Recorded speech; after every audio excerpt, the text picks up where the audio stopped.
It's impossible for me to say if this is going to YouTube or not, but I have a feeling it is. Rubenstock has a legend video or two on my YouTube channel. He's an incredible player from Finland who likes to break out the memes every now and then, but he's also solid all around.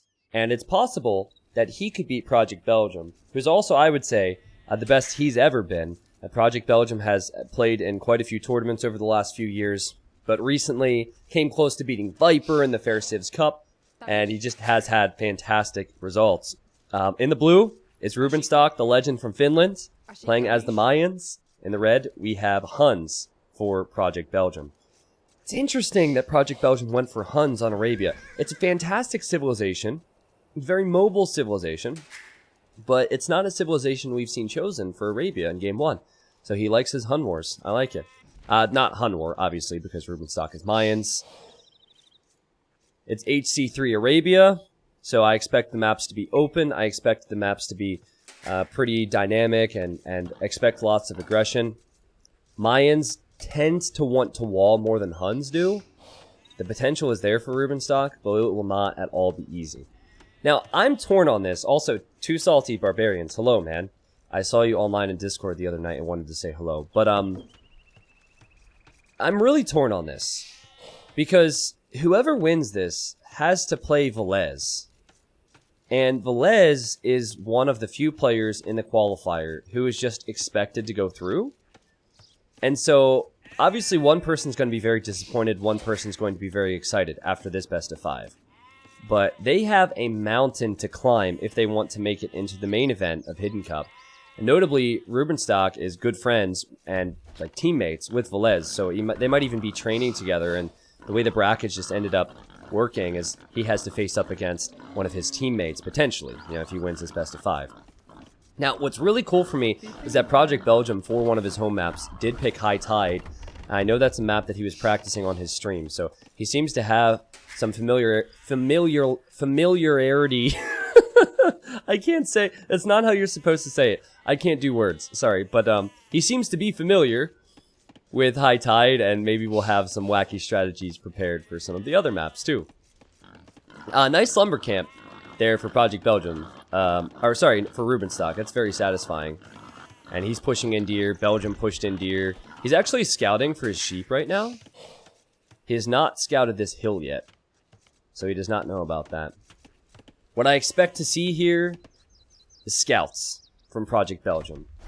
From Rubenstock, I'm not so sure. Oftentimes you'll see a drush into archers, into full wall.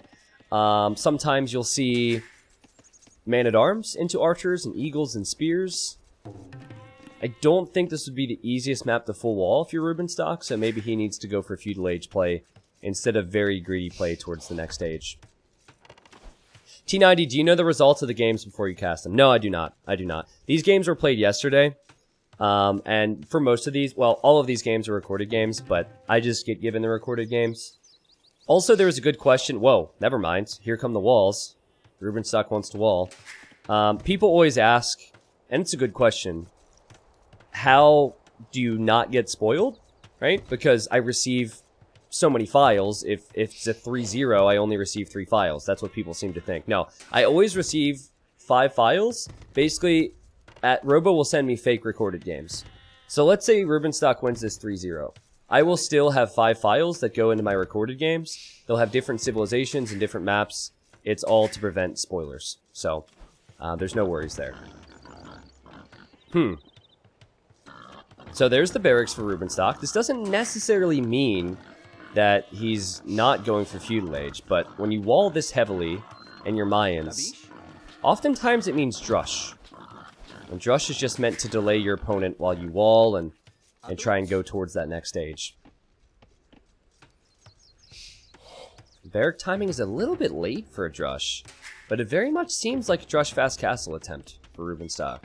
Here come the militia. Whereas Project Belgium, 21 population, lumber camps looking neat and tidy, everything pretty much streamlines towards scouts, and there's a lot of gaps here. If his scout has full HP, and he'll be in feudal age soon, he could pick off a villager or two. I honestly like Belgium's position, and I feel like Rubenstock, he had a game plan going into this. Go Mayans and wall my base. And if he tries to commit to that here, he could be punished. And also for the main event of Hidden Cup, so players have hidden identities. I do not know who I'm casting. They'll have hero names. It's a whole lot of fun. I also have not seen the games before, so it's the same thing there. The only person who sees the games is the admin to make sure that everything has gone smoothly, make sure there's no issues with the games. And then the final will be played live for the main event. We quite simply could not do it without recorded games.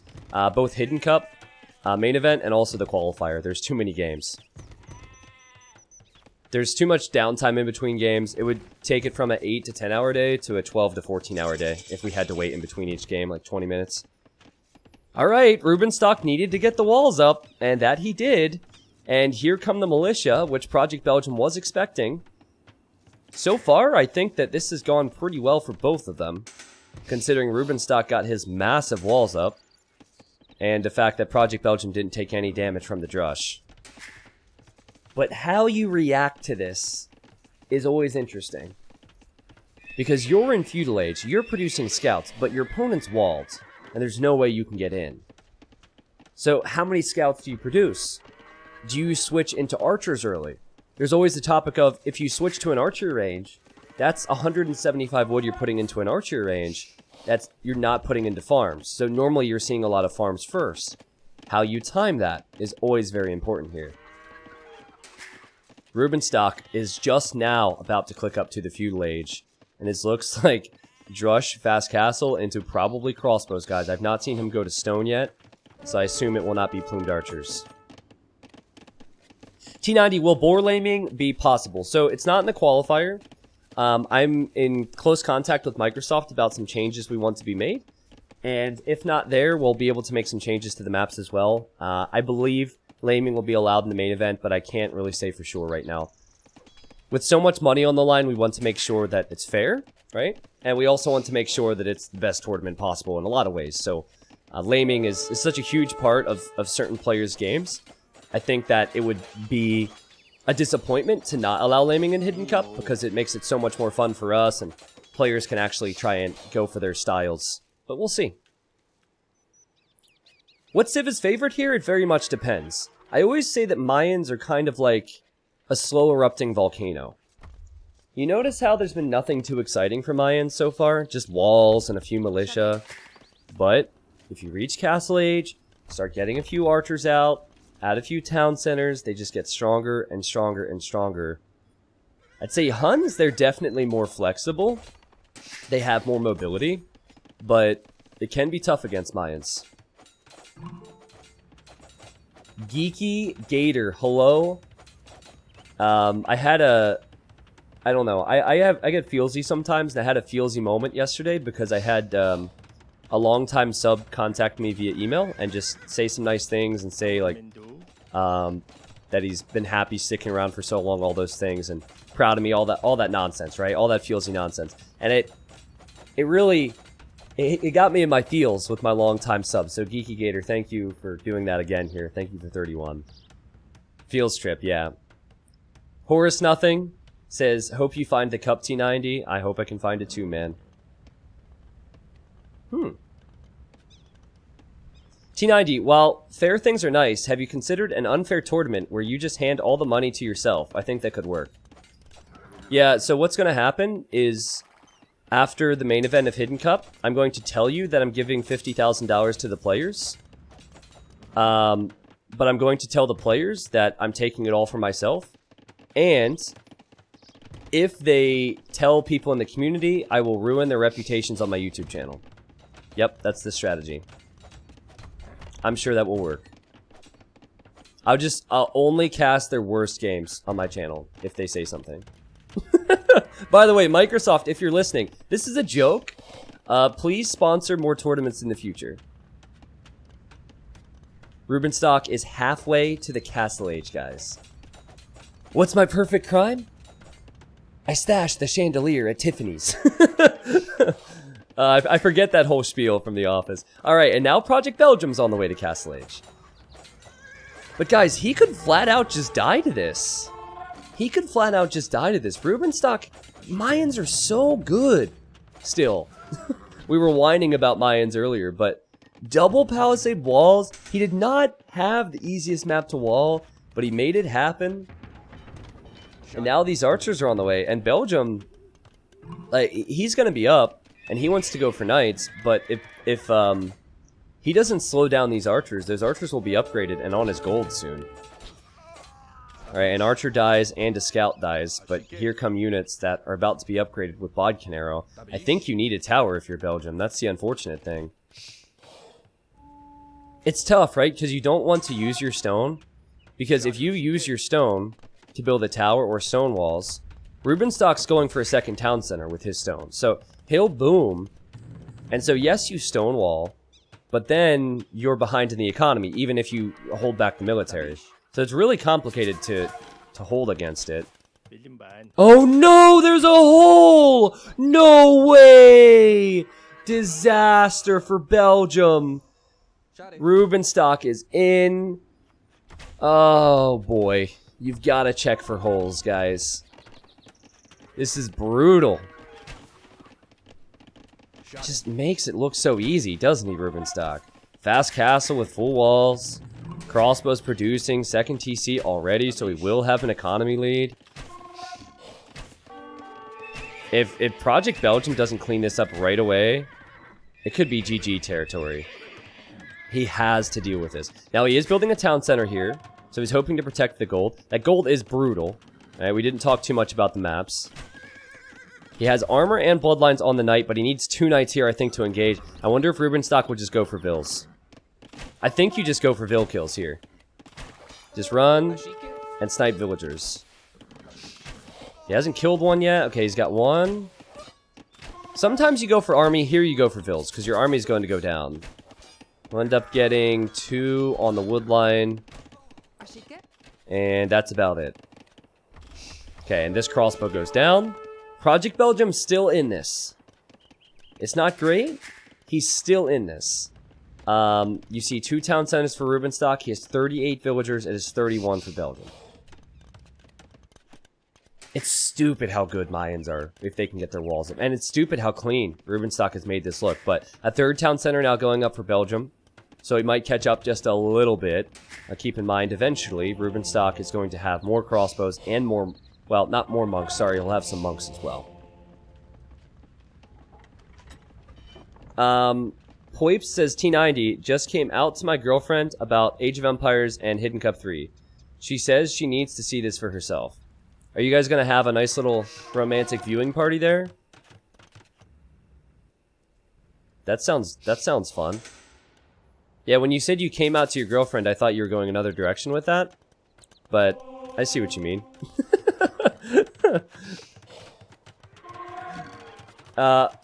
Oin, thank you very much for the Twitch Prime sub. Lord Doubt, thank you for the Twitch Prime sub. See, Lord Doubt has fantastic taste. Peroxide Lobster? Okay, what happened in your life where you ended up naming yourself Peroxide Lobster on the internet, sir?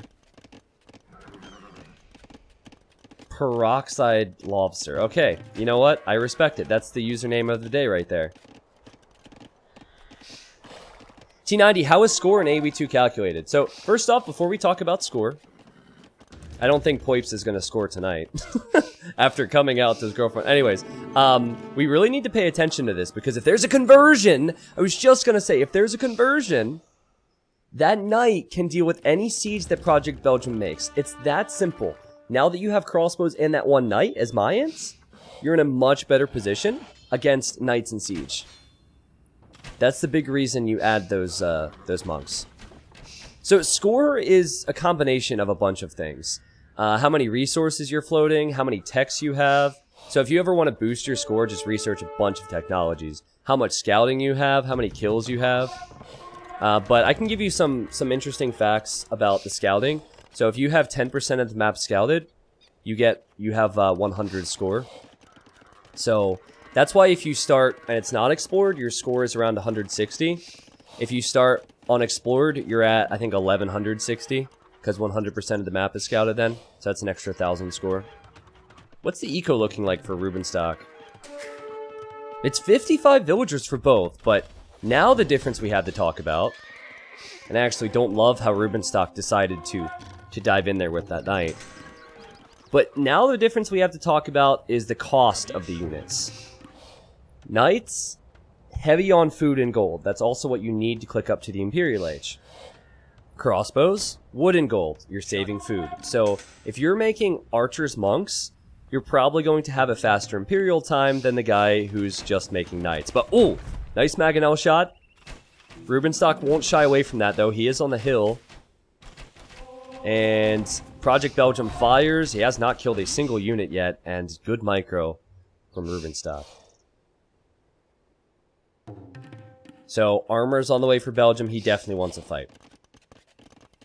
Belgium has been picking Huns a lot in rated games.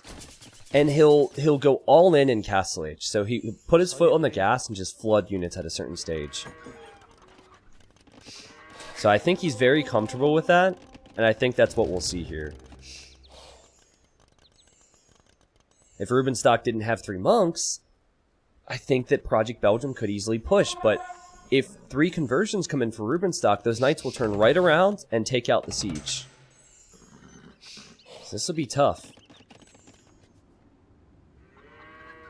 Rubenstock didn't TC drop. Nope. He's going to castle drop, though. And I think it's just going to be a safe castle. Because he knows he'll probably imp faster. He wants to protect that hill. There's 2 golds here. I think this is Belgium's gold and this is Rubenstock's. I'm really surprised chat didn't make the joke that all of Belgium is fighting Rubenstock.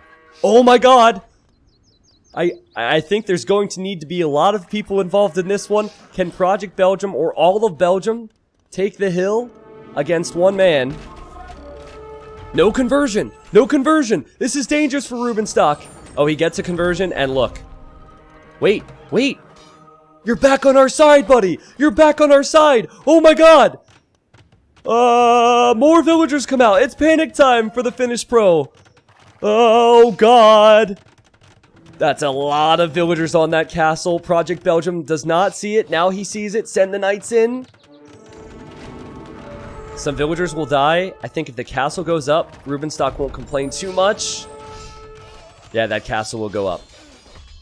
Also, the castle will shoot one of the mangoes. 2 of the mangoes!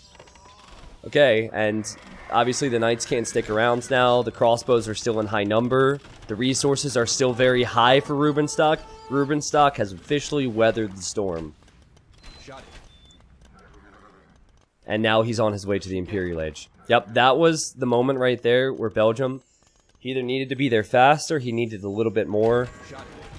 But it's going to be very difficult now.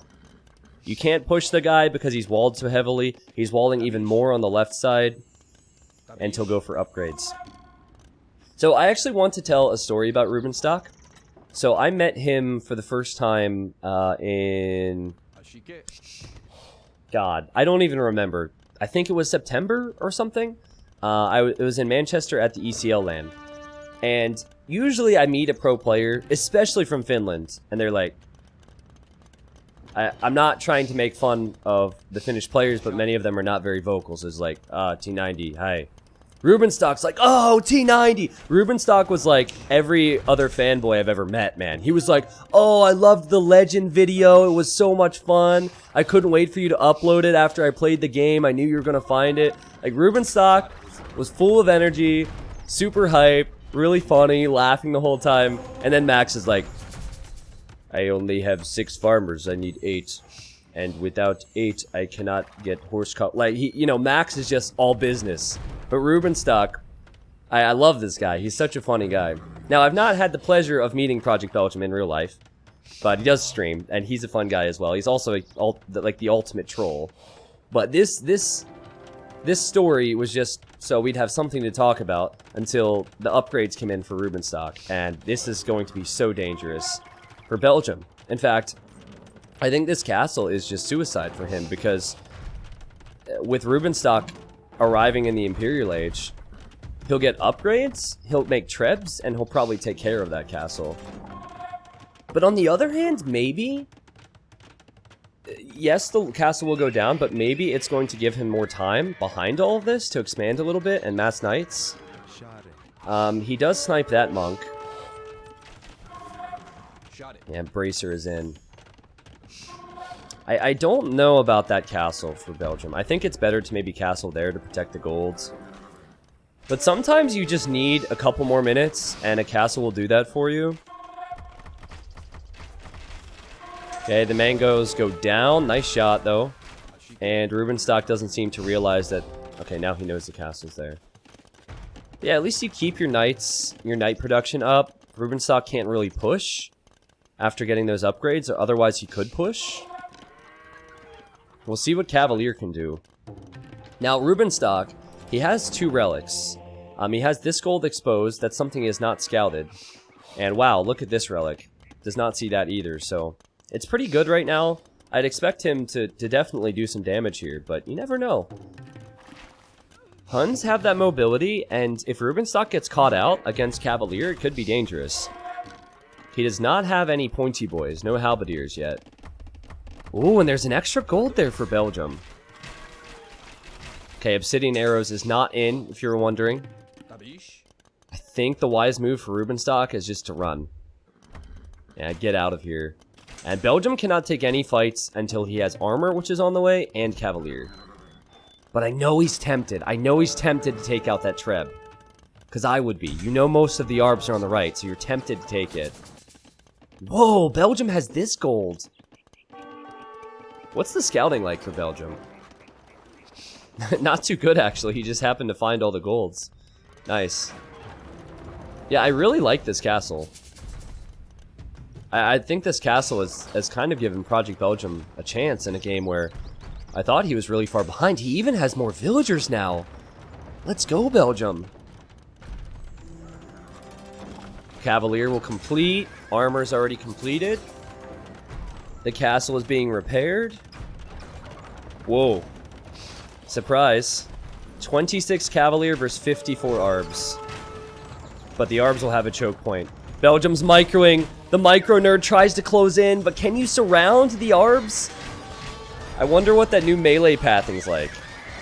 I don't think this fight was good in Classic. I don't think it was good on Boobly. I don't think it was good anywhere. This is just not the best fight to be taking if you're Belgium.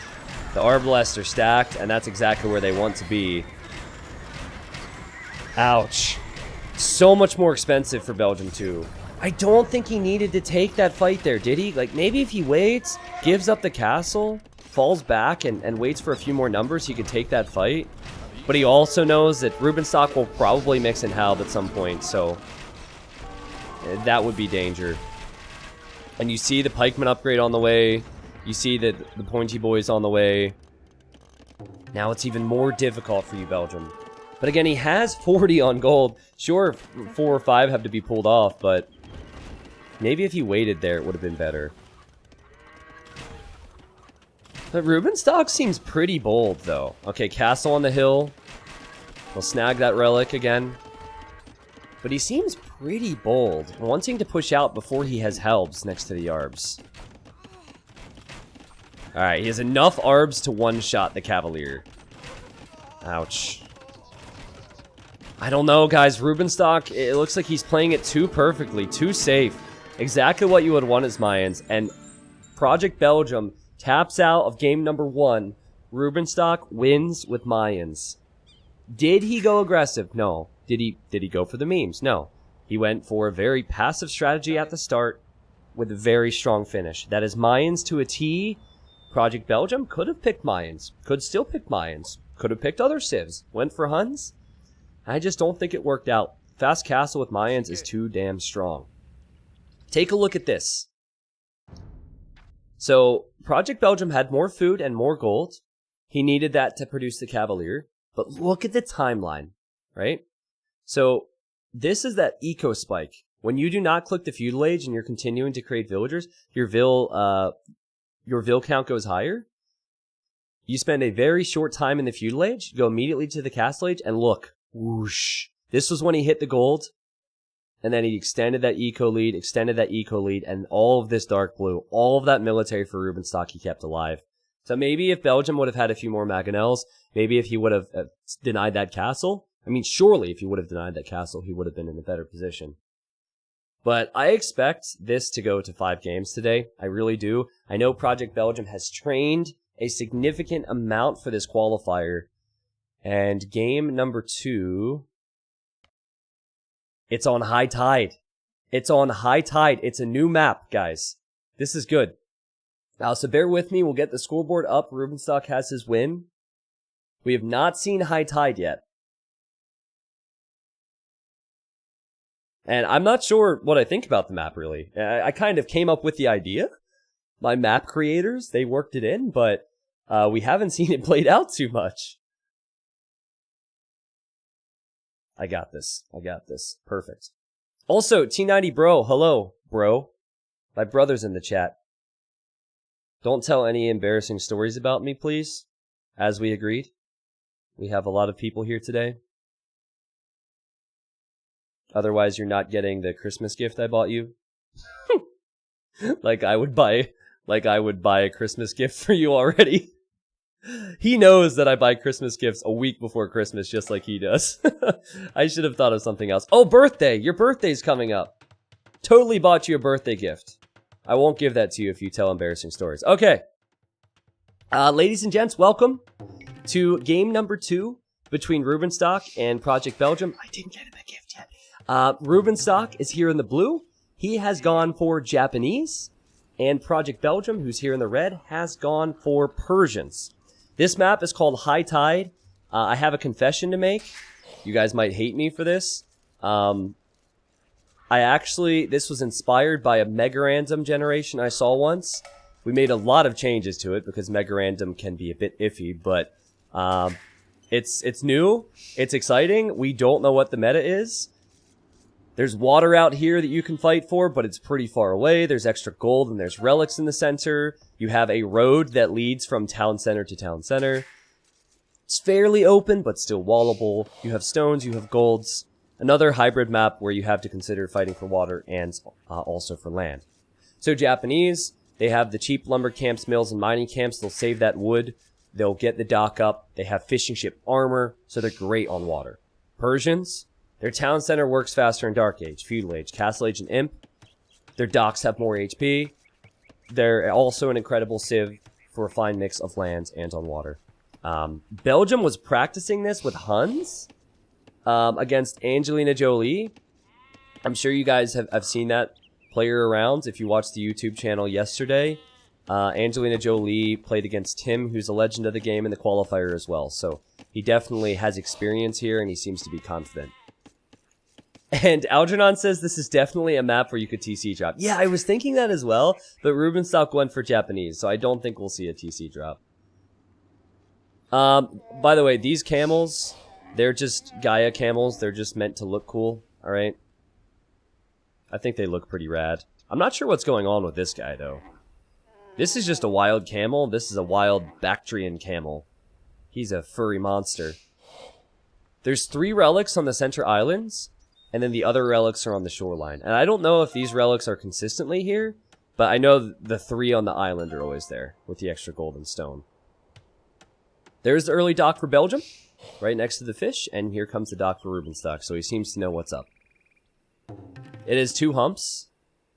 It does have 2 humps. It just looked like 1 hump from the angle I was looking at. Okay, so this is what I expect on this map. I expect this to be more about water play than anything else. You can already see that Rubenstock is starting to wall. So I believe that both players, or at least Rubenstock, since he's already doing it, are going to commit to heavy, heavy walling between the wood lines. And then they'll keep a villager or 2 out here to dock. Now, where you dock is always fascinating, because if you dock here, it's closer, but that's also where your opponent will probably scout. So I'm looking at Belgium, and Belgium has scouted the whole shoreline, and he has not seen the dock from Rubenstock. It's up here. So if Rubenstock can sneak some docks up, hide the fact he's going water, and clear out Belgium's fish, Belgium might get greedy, think he can go for a safe fish boom, and then be out of luck. So I think already that aspect of this is very interesting to me. Ruben's dock. Yep, Ruben's dock, exactly. T90, what's the difference between the normal ground and the cracked ground? There actually is a difference, and we didn't add that for the difference, but I believe that buildings on the cracked ground take 25% more damage. Is that right, chat? It's something like that. Oh, wait, this is important. Will Belgium see the Vil? If he sees the Vil, he'll know there's a dock out there. Wait. Did he spot that? He had ample time to spot that. I don't know. Really curious to see what the build orders are for both players. What about Rubenstock? Rubenstock did not count. I can't get Ruben's dock out of my head now.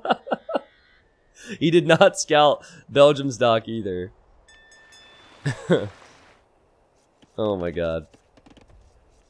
Yeah, so very important to scout, very important to stay safe, and very important to fish here.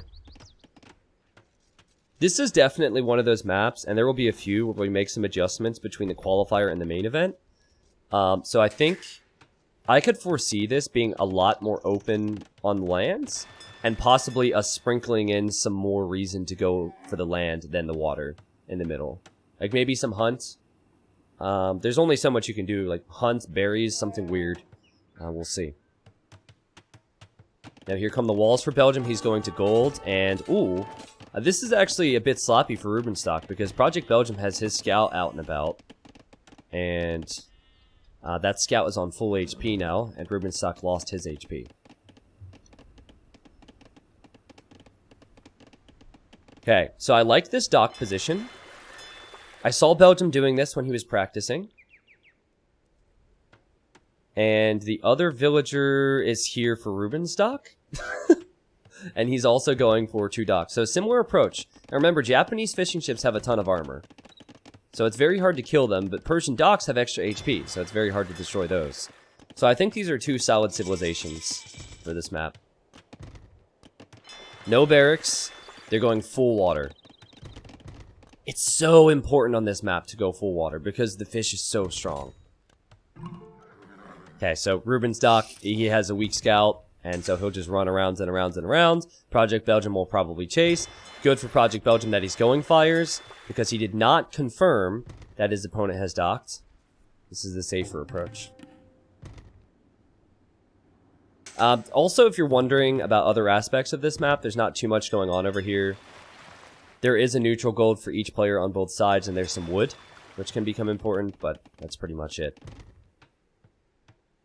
So fire v fire.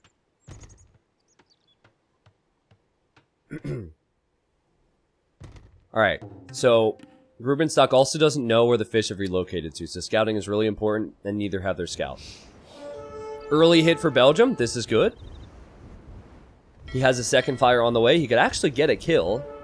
And I think he will get a kill. That's huge. Normally what you'll see is players will back up there, try and repair them. And that has not happened. Oh, Rubenstock wants to keep that scout alive.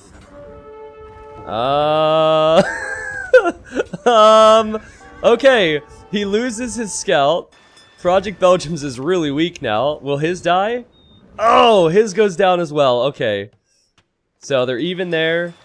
And it's not even worth the time attacking Japanese fishing ships. Look how little damage they took there. This is what I meant. The repair villagers, huge. So that weak one has been pulled back. Repairing the micro for Belgium was good. Did you notice that? He pulled the weak one back, pulled the one that was being targeted. Instant reaction to re-micro. This is good for Belgium. This is very good. And remember, since the Persian town centers work faster, he already has essentially an extra villager from Dark Age. And Rubenstock is on the move. This has not worked out for Rubenstock at all.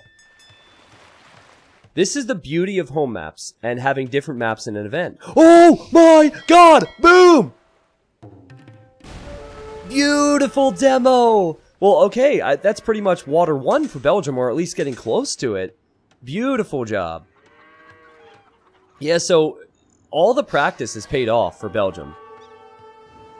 And now it'll take forever to take out the fishing ships, but they should be cleared out in time. I've loved how Belgium has played this. Very safe play at home, obviously, with the walling. You need to do it. He got the feudal age slightly faster. He was able to snipe that scout. And it's not easy to win against Japanese on water. It's exactly what he's doing now. 9 military versus 4.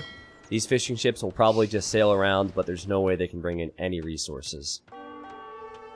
Now, if you're in Rubenstock's shoes, I think you can maybe foresee this, because he was behind early. So, notice the difference. You see how there's no farms for Belgium? He felt like his fish were going to survive. Rubenstock felt like he was going to lose his fish. So he started to farm. So that's actually really huge. And it's just great game sense from Rubenstock to know. Now, what he could try and do is snipe the fishing ships from Belgium, but he's definitely not going to full-on engage everything that Belgium has on water. So, like this, random fires, patrolling around, hoping for fishing ship snipes. And I think we'll see this go to Castle Age, and then we'll see this shift over to land.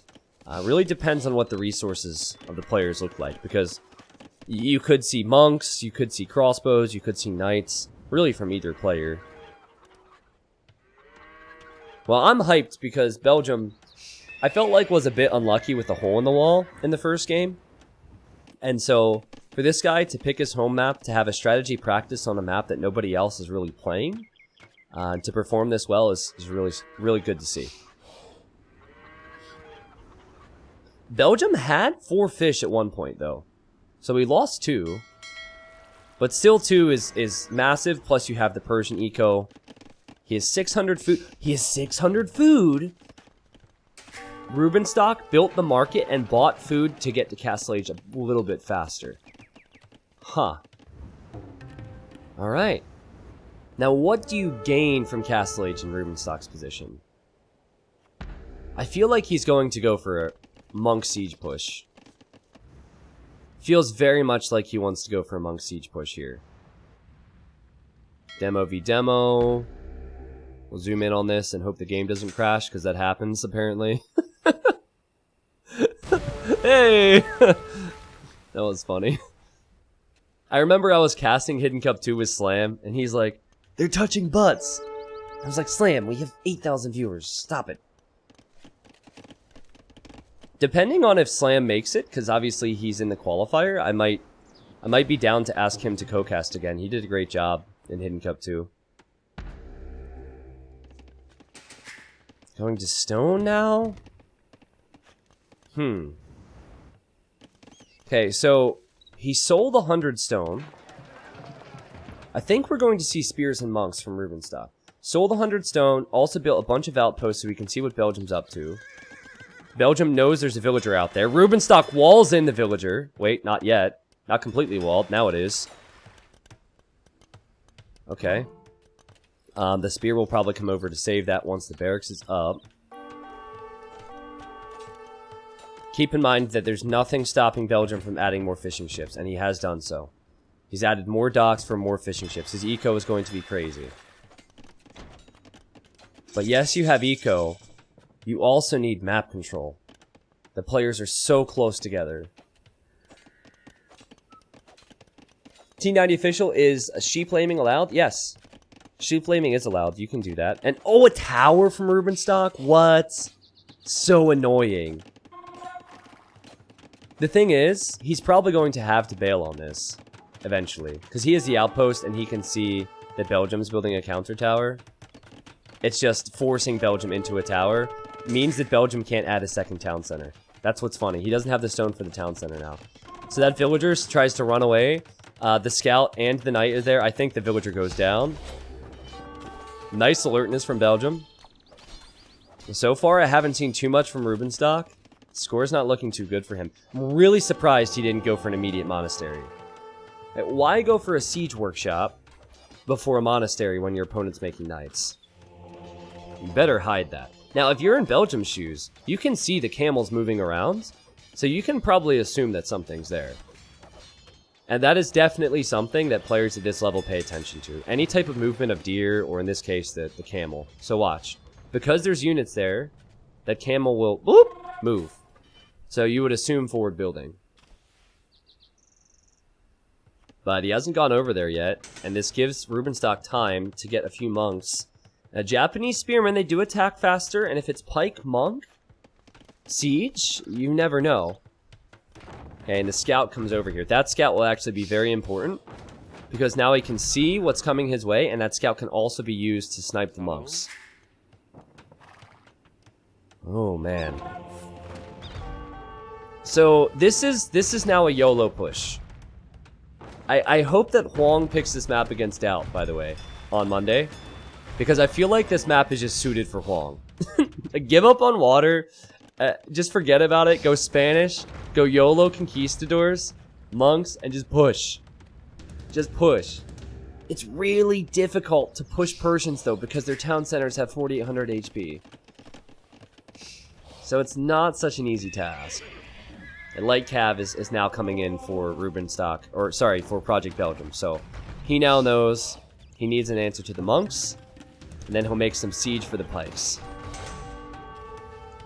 Project Belgium is ahead in this game. He has way more economy. He just has to hold now. Rubenstock, he has to kill, and 1 for 1. Now guys, redemption is on the way, but that monk, where is he going? This is a no preach zone, dude. You can't preach over here. This is someone else's temple. That hurts, man. That's tons of gold down the drain for Rubenstock, who does not have the eco to make much more. But if redemption is in, then the next Mangonel that Project Belgium makes can be converted. Oh! Oh my god, it killed a monk? The value! Oh, the value from that attack was huge for Belgium. He took out monks, and he took out the Mangonel. And he's over here at the moment. I think another Light Cav might come out of the stable here in a second. Oh, this is GG. This is GG. This is going to be a tie series. Wait. This monk dead? It's 70 villagers versus 45. Surely there's no way for Rubenstock. Guys, Belgium's on stone, so eventually he can just put a stop to this and make a castle. He's actually going to make some crossbows right now. Look at the fish. Oh, town center in the middle. That's interesting. I was not expecting to see that. Okay.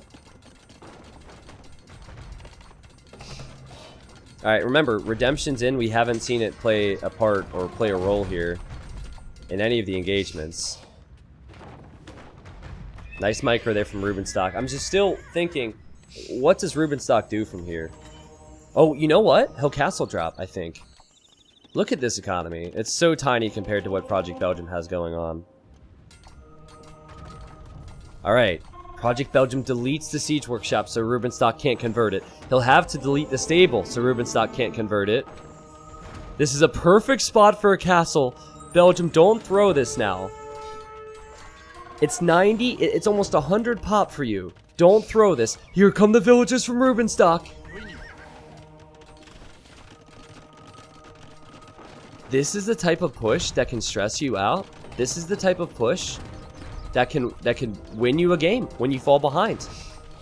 And this is the map for it. And there's the castle. I just have this awful feeling that Rubenstock could actually bring this back somehow. Crossbows arrive, guys, but crossbows, I don't know if they can stop the castle if there's siege there. Belgium, you have the resources to go imp soon. I think he has to get there now. This just got very, very interesting. This has felt over. Looking at the score, looking at the population, this has felt over for a while. By the way, Belgium has snagged all the relics, or most of the relics from the center, and he's about to bring the third one back, but it's now underneath the castle from Rubenstock. And Rubenstock's going fast imp. Guys, he's 1 TC, he's not creating any more vills. Completely idling his eco. But it's brilliant, because what he wants to make is only food and gold eco. Or, sorry, not food. It'd be wood and gold eco. Trebs and monks. Belgium has clicked up to the Imperial Age with this town center. He does have stone to make his own castle. And he's going to place it here. Okay, now if that castle goes up, he still will have more economy. He can make Trebs before Rubenstock. It'll be close. But man, Rubenstock has not gone away quietly here. You just need to hold. Against low economy pushes, you just need to hold. And it felt like after some of those engagements he had done that, because he killed a bunch of monks and a bunch of siege. He does need to relocate a lot of eco. A lot of his farms are gone, but he still has fishing ships out here. So he's way more food eco than Rubenstock does. Alright, the crossbows pop out of here. That's worth it. Loses 3 crossbows, but kills 2 monks. Well played. And also guard tower defense to protect yourself there. So faster trebs for Project Belgium. He could also research Commanderon. And again, the micro from Belgium. Beautiful play to take the monks out of the picture. I think Commanderon is already in. He's producing a lot of crossbows. Why not convert archer ranges? It's a good point. I think Rubenstock wanted to... He knows he's behind, so he feels like he needs to push more. I feel like Rubenstock will either consider resigning or just call it when he sees that Project Belgium's up faster, because here's the reality. Rubenstock barely has resources to make a single trip. He can do it. I don't know about the second one. And then you have to consider the fact that Belgium's an imp faster. Belgium will have the stone to make another castle. Belgium has been able to expand.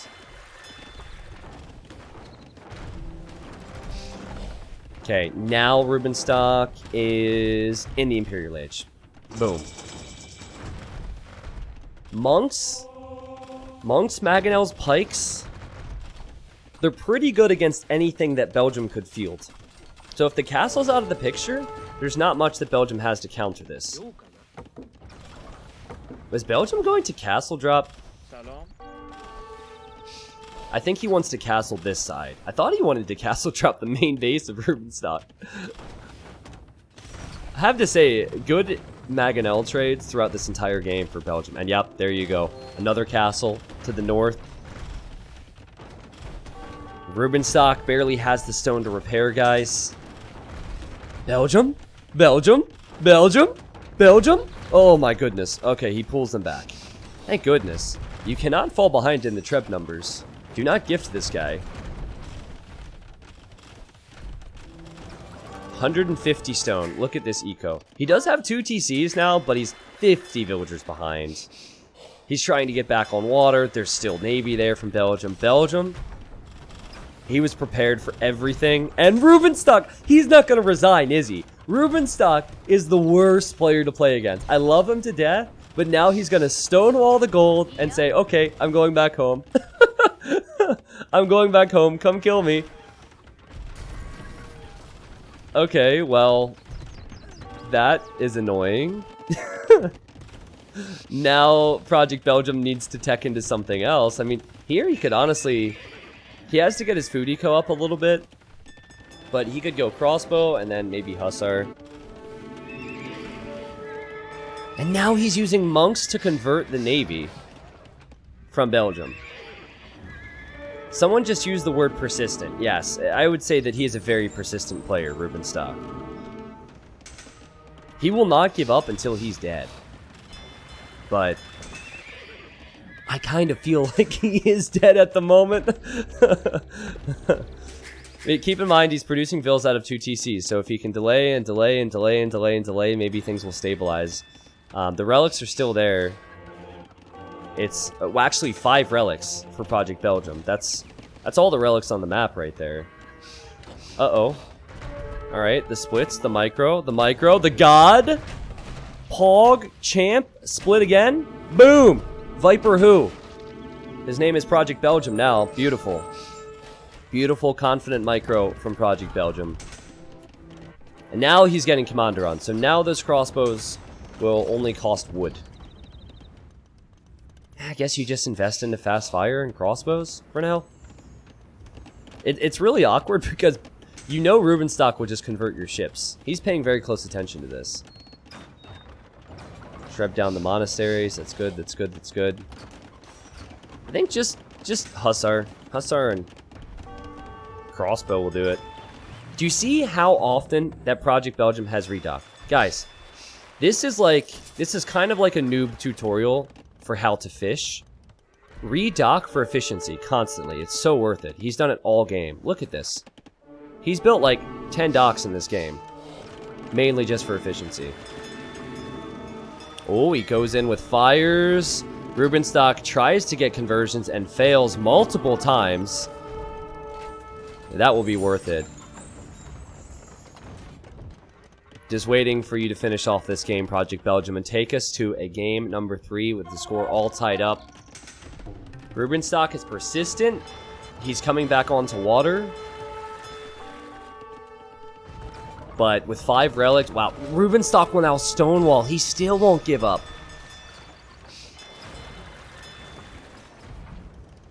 Rubenstock's IRL personality does not match his playstyle. Like, that's what's funny. He has this big, toothy grin. He's always happy, always laughing, always giggling. And then the way he plays makes me want to rip my hair out. Like, if I were to play against him, I'd just be like, oh no, no. But this is over. Project Belgium is going to break through. Rubenstock has no defense back here. What is this? A castle drop from Rubenstock? Does he have a spot for it? I don't know if he can place one yet. He's using his vills to attack the tower. But it's not enough. It's not enough. There's no resign noise anymore, so it's not as dramatic. The hussars were already in. The crossbows were already in. I don't think he had any spot to build a castle anyways. Project Belgium ties it up, boys. Let's go to game number 3. That's awesome. Really felt like it was over once Rubenstock's forward castle went down. Project Belgium took advantage of the fish. He walled his base. He defended enough and expanded that economy all castle age. Take a look at this for a moment. Look how tiny Rubenstock's presence was on that timeline. He had less economy. He was just hoping that fast trebs and monks could do it, but it did not. Good defense from Project Belgium. Now, what was cool to me about the Civ picks and the map picks and all that good stuff is that Project Belgium picked a map that nobody else had picked before. And he now won. So his training has officially paid off. We have Cup and Gold Rush for Rubenstock. We've seen a lot of Cup. We've seen a lot of Gold. Well, no, we've only seen one Gold Rush game. Okay. All right. Game number 3 coming up. And this very close series between these two in round 1 of Hidden Cup qualifiers. I'm not going to waste any time here. I could probably sum up that previous game a little bit more. I know you guys are probably just, you want the game, right? And oh my god. Guys, if you could see what I could see right now, you'd be losing your minds. Wait till you see these civilizations. Wait till you see these civilizations. I'm getting the scoreboard ready. Oh my goodness, I'm so excited for this. I am so excited for this. No, it's not Teuton's Goths. You probably have an idea. You probably have an idea. It is Rubenstock after all. Let's do this.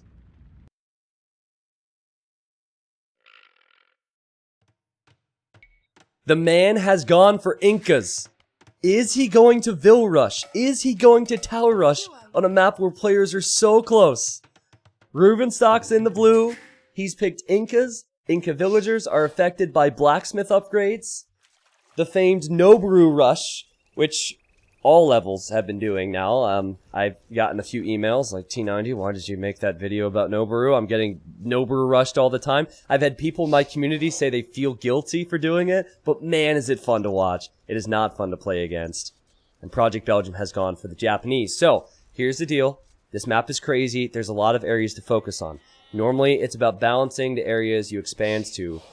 Japanese are not only fantastic for this map because of the fishing ship armor, because of the flexibility with the cheap lumber camps, mining camps, mills, but also, if you're going to find a civ that counters a Vill Rush, having a civilization which has faster attacking infantry and strong man-at-arms, that's the way to do it. So Japanese could actually be pretty solid against this. Rubenstock wasted no time running forward, did he? Sorry. You can't boar steal. You can sheep steal. And Rubenstock will see the sheep. He will see the sheep, and he will say, my sheep.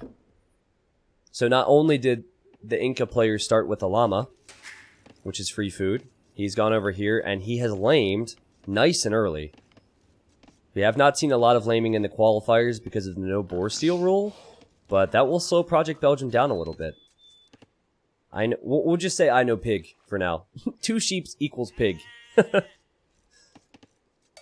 Okay, so with some strategies, you can surprise your opponent. But if your name is Rubenstock and you pick Incas, I think it's pretty clear what's coming your way, right? I think that Project Belgium will prep something for the Vil Rush.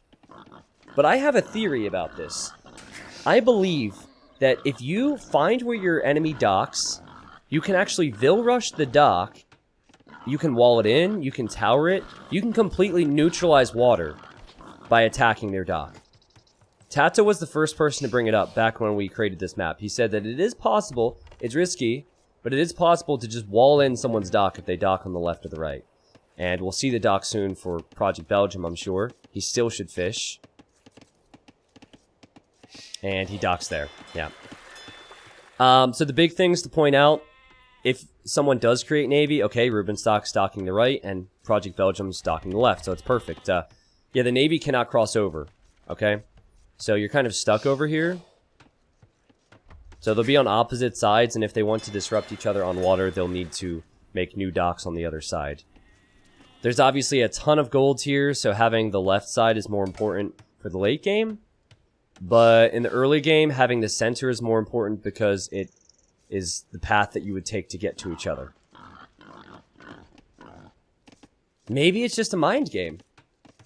I see some walling from Project Belgium, so he knows that some aggression is going to be coming in, but maybe it's genuinely just a mind game. I don't think you can pick Incas and not go for it, though, or take advantage of your bonus.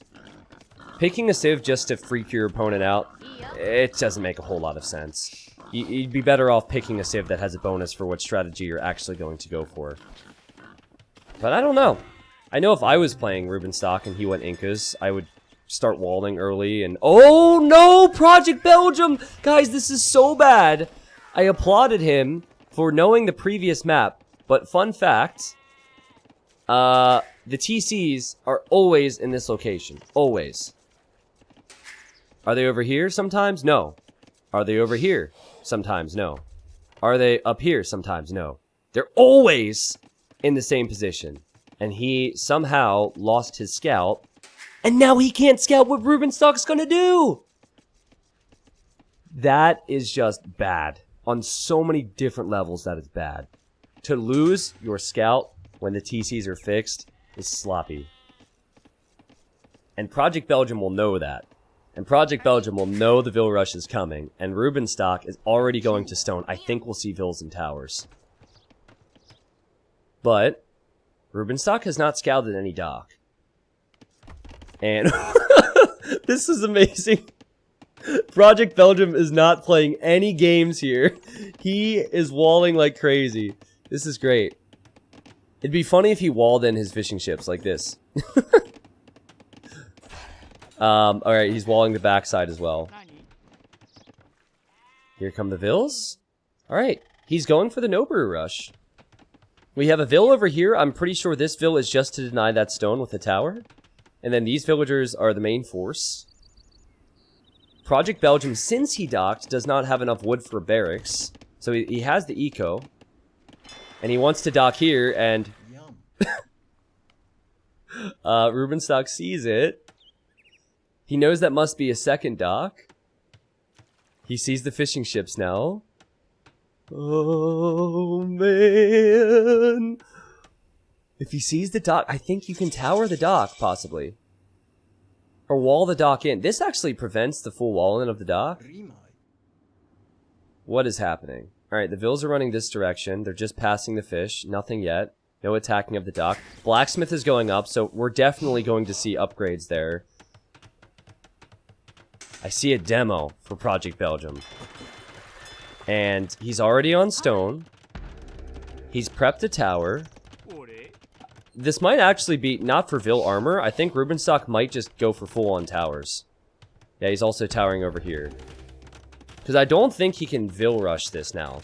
I think he might just get fletching. But if that's the case, at least for now, Project Belgium has more working villagers or eco because he has the fish. But actually, that's not the case, right? Because there's fish over here for Rubenstock, so hard to defend. And wow, the Vil armor is on the way. Okay, he's not messing around. He's actually going for Vil armor. He wants through and he wants to Vil fight. If you're Belgium, you have to wall like crazy and build defensive towers. It's not pretty. No one likes to play against it. But it's Rubenstock. If Project Belgium wants to make it into round 2, he's going to have to earn it today. This is not going to be fun. And this is such an annoying, sneaky tower. It even could range some of the berries, too. It's walled in. It's denying a wood line. Perfect. T90 official, can Navy use gates? Yes. Navy can use gates. But honestly, the way Belgium has dealt with this is perfect. I just hope he realizes there's a hole here. Because if Rubenstock sees that hole, he'll run in. Oh no! Build a house here! You have the tower. You've got to be kidding me. Wait, Rubenstock doesn't know? Does he? Will he look? Okay, he clears out the wolf. Oh no, you've got to be kidding me. You're letting armored villagers, armored Rubenstock villagers, through a hole. Oh no. And now suddenly Project Belgium's like, what? What? Wait, where'd they go? Where'd they? Oh god. Oh god, they're back here. The panic starts to set in. The frustration starts to set in. And there's a tower going up. Oh boy. Does he even know about this? Does he even know about this? I'm not sure what he's definitely going to pressure the fishing ships for Rubenstock, but he doesn't know. Oh, that is so tilting. He could see the gap too. Oh, he researched Town Watch. He researched Town Watch so he could see more, but he finds out way too late. Oh, it's a disaster now. He could be completely off of all of his golds here in a second. He can't take this. He can't take these golds either. Ouch. What do you do? I think he has to go to the gold in the center now. Wood lines are being denied everywhere. Project Belgium's not going to have a base to take resources in soon.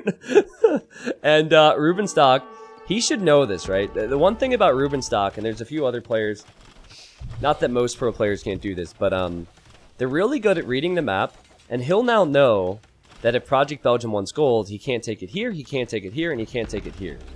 So, just like I said, Project Belgium might go into the middle, and I believe he's sending a villager there to deny that somehow.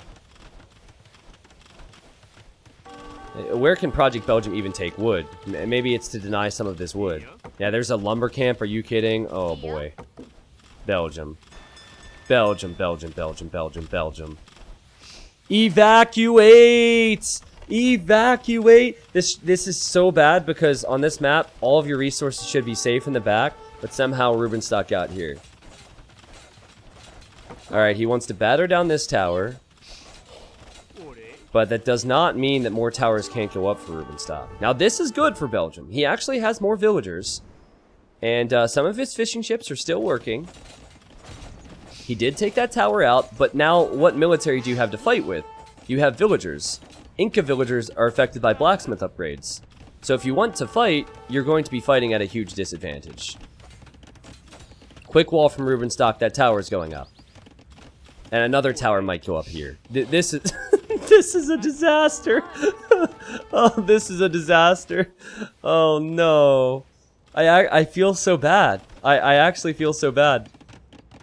But I'm also not surprised that Rubenstock just went right in there, took advantage of the situation. Oh, man. A villager goes down, and I don't think that's going to be it. Double lumber camp on the side of the map now. Okay, we have a barracks for Rubenstock. Does he want to add eagles now? I mean, the damage has been done at this point. Because Even though it says that Project Belgium has more villagers, and he does, his eco is a disaster. Wait a second, guys.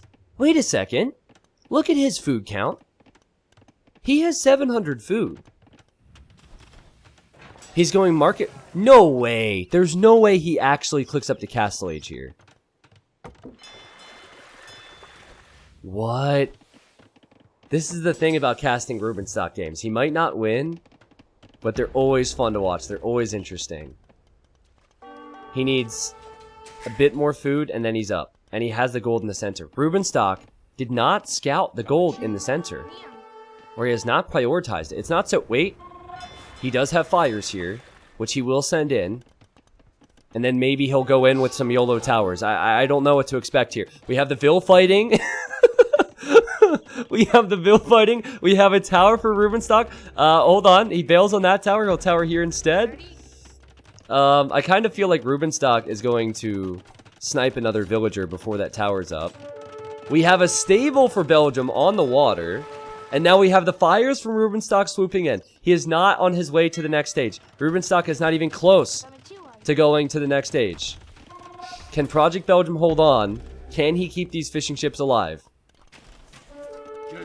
Can he chop wood? He's chopping the straggler tree. That is the safest tree on the map for Belgium. That's how bad this is for him. Oh my goodness. Oh, demo! Demo though! That could save him. A little bit. For a little while. Maybe. What does he do here, man? Look at his base! Look where he's going to be creating new villagers from. He has nothing here. There is more at Project Belgium's main base from Rubenstock than there is for Belgium. Oh, man. At least, hey, thank God that Japanese have cheap lumber camps, right? Uh-oh. Uh-oh. Uh-oh. Rubenstock's going to the center to tower. There's a demo here for Belgium. Gasp. Gasp. Quick walls, quick walls, quick walls. Counter tower for Belgium. Okay. I believe both, well, yeah, both towers are going to go up. I do not know if Project Belgium's going to be able to take this out too quickly, though, because I think Rubenstock will repair and be annoying. And I also don't know if Project Belgium can take wood! He can't take wood! He's going to have only gold eco in a second. Oh, wait a second. He does have a knight. Okay, he ends up denying the tower and taking out villagers. What is this game? The guy has 1 on food. I don't even know what it is. It's not the fishing ships. What is it? But wait a second. This tower got shot down? How is Belgium still alive in this game? It feels like he has no working economy. Hey, I mean, listen, if he's able to chop some wood and get some knights out, he has the gold. He's probably like Huang and buying food at the moment. It does seem like Rubenstock is really far away from the next stage. Look at the eco for Rubenstock. It's not all that pretty. I think he needs to get more on water. The Eagles, a bit short-lived. Another tower now for Rubenstock. There's so many weak villagers on that wood line. Again, Project Belgium has 5 on food. It's the fishing ships out here going for the salmon. Well, I'll tell you what. If Project Belgium wasn't Japanese, he'd be dead. Because he's built so many lumber camps in this game. Reminds me to count them. He also should have lost his fishing ships a long time ago. I like how he's docked this side to fish, because this is safe now. That's really important. And Rubenstock is probably nearing a market himself to buy some food and go to the next stage. But just still being a pest with towers. Okay, and Maganella is now on the way for Belgium. He needs repairs on that thing. He can never lose it because his eco is not so hot. But the Knights will help out against the fires. This is ridiculous. This is ridiculous. And wait a second. Wait a second. What is that upgrade? Man-at-Arms? Rubenstock is going for man-at-arms? What? He wants man-at-arms? Well, he snipes a monk, but he loses a spearman. Man-at-arms is such a weird choice. He sniped some villagers here, and he sniped another monk. Oh no, this is big. Belgium, you can't lose that! You can't lose that! You can't lose that thing. That was so expensive. You don't have wood for another one. Oh, what a save. This is the latest man-at-arms rush you will see. I think he realizes, as he builds a tower here again, that if he takes out that Mangonel, Belgium will eventually just have nowhere to take resources. I think that's what it is. Belgium still has one on food. So I don't know why he's gone for man-at-arms. That might have been a misclick of some kind. Maybe Eagles and Spear is better. But he has to take care of that Mangonel. Like, we're actually getting to the point where Belgium runs out of wood to repair that. He might buy wood. Eagles and Spears, and there's going to be 4 barracks soon for Belgium. Or not for Belgium, sorry, for Rubenstock. Who should tower here? You can tower on the amphibious terrain. He's gonna rush it. This is not for towers. He's gonna rush it. Oh my goodness. Watch this. The villagers are going down to the fires. There's nothing left from Belgium in the center. The knights will arrive, but the villagers arrive for Rubenstock, and he's going to rush that tower down. What is happening here? What is happening? We have a demo. A beautiful demo from Belgium, I have to say. He's repairing the tower, and he might snipe some villagers because of it. Over here, Rubenstock is using villagers to attack the mango, and who knows if Belgium can pay attention to that. This is such a ridiculously close game. What is happening? And another tower now for Rubenstock, which should go up, though. That's the thing. That Mangonel is taken care of over on this side, if you were wondering. A tower will complete for Rubenstock. It's 40 population for Project Belgium, who still has 1 on food. Rubenstock has 51 villagers versus the 33 of Belgium, and he knows exactly where Belgium is at all times. Guys, I don't think Belgium can do it anymore. Like, at this point, I'm looking at his resources. He doesn't have anything on the way except for a single knight. He's losing villagers. The gold is nice, but at this point, it's probably so expensive to buy any food for knights. He doesn't have any real economy. And I don't think Rubenstock needs Castle Age, but he's getting closer to it with the economy that is safe for him at home. Oh my god! But there's a counterattack. That could actually save the game for Belgium. Alright. Here we go. How many villagers will die? I like how Rubenstock doesn't even care. He just attacks with villagers. Alright, here we go. He only lost a few. It's fine. Oh my goodness. Alright, he's getting very close to clicking up Rubenstock. And he's building a dock over here. And walled in that ville too to keep it safe from the night. This is insane. This is everything I would have expected though. In a set between Rubenstock and Belgium. Guys, how good has Belgium been at staying alive though? Incredibly good. I think we have to say that. He should just run to the other side to chop wood at this point.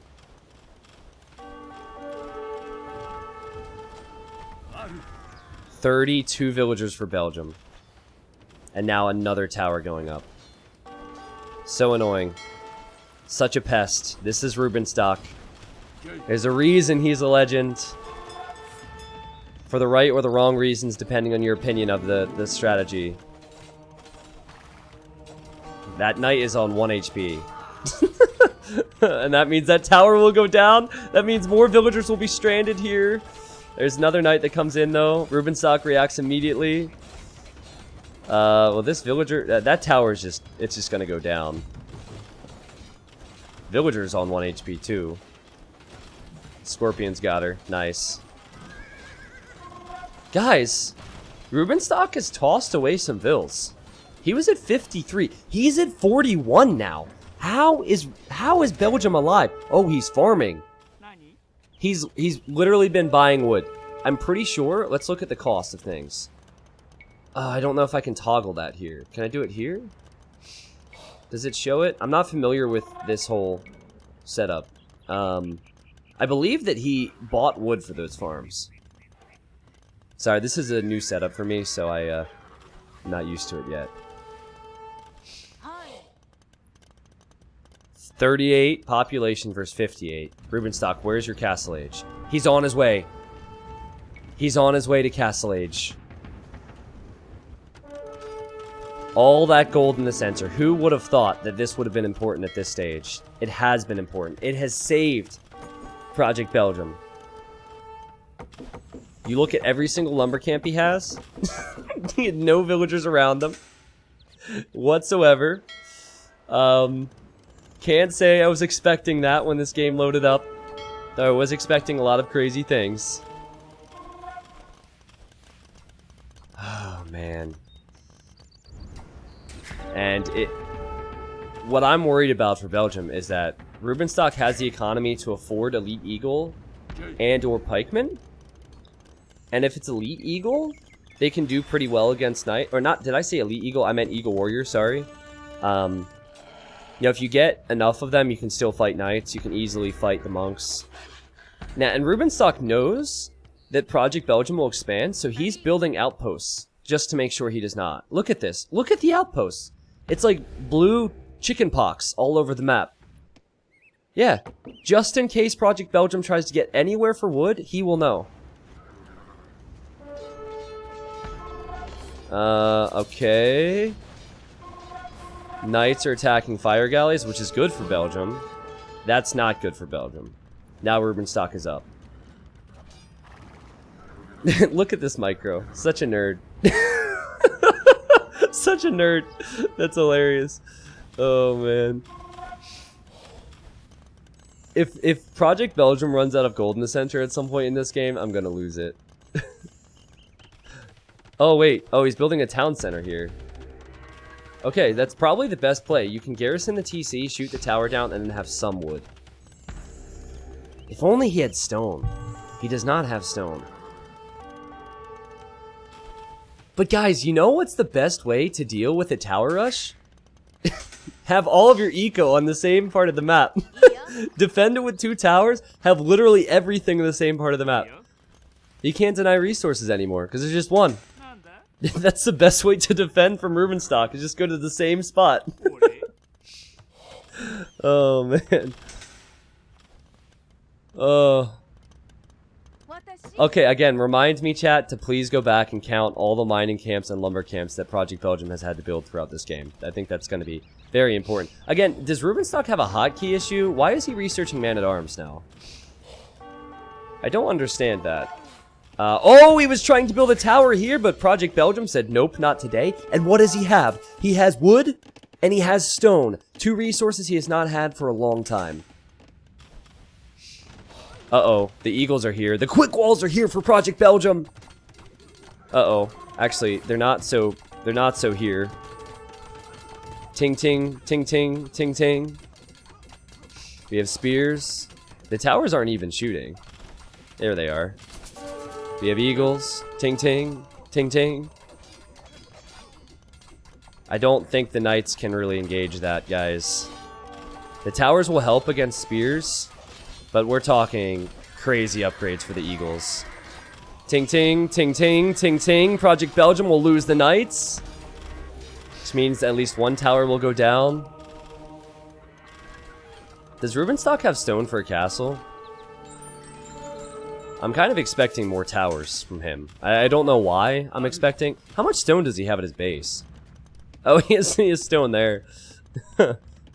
He is on 2 town centers. It's 48 villages for him and 45 for Belgium. I don't know how this is even remotely close. But again, I do think the stats are a little bit deceiving. Another tower for Project Belgium. That fire galley wants to get villager kills.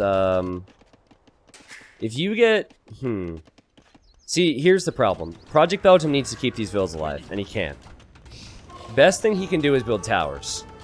But if he's building towers, he can never get these resources back because he can't build a castle to clear that up.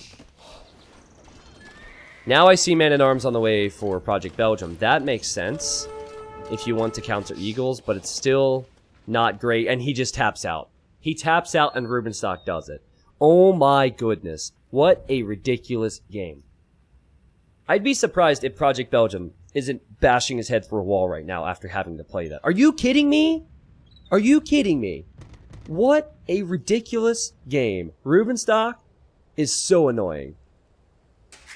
Was it a drop? Let me double check here. Remember, we can't see in-game chat. It's a good thing. I should probably double check.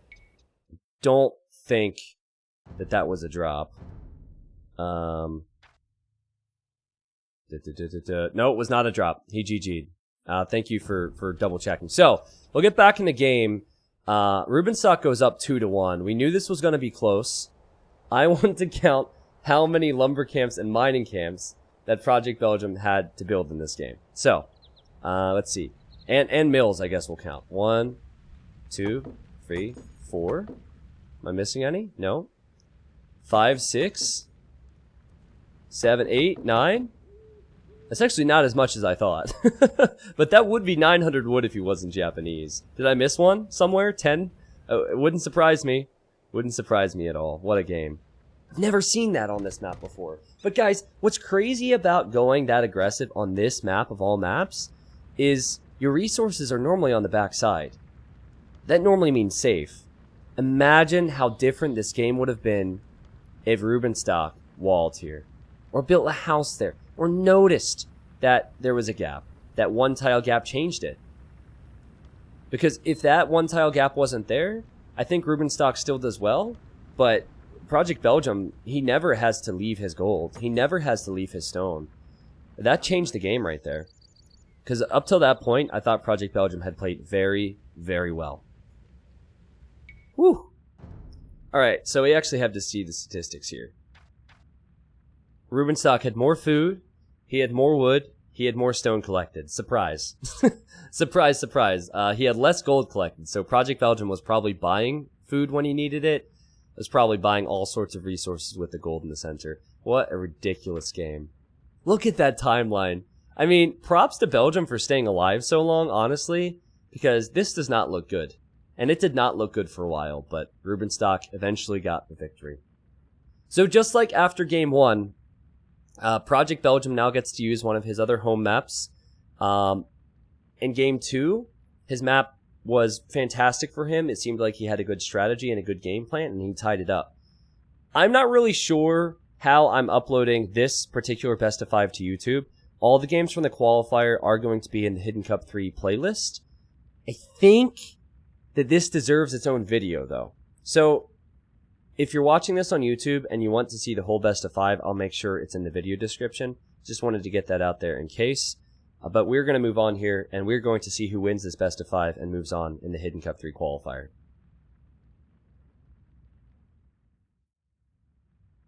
Ooh, boy. I want this to go to Game 5, guys. I want this to go to Game 5.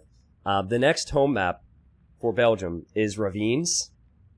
There are a lot of strong civilizations that could be seen there. I think Huns, Franks, Mongols, Chinese, possibly. Those are the civs that come to mind on this one. Keep in mind that Aztecs and Malay were globally banned, so there will be no Aztecs or Malay for either player.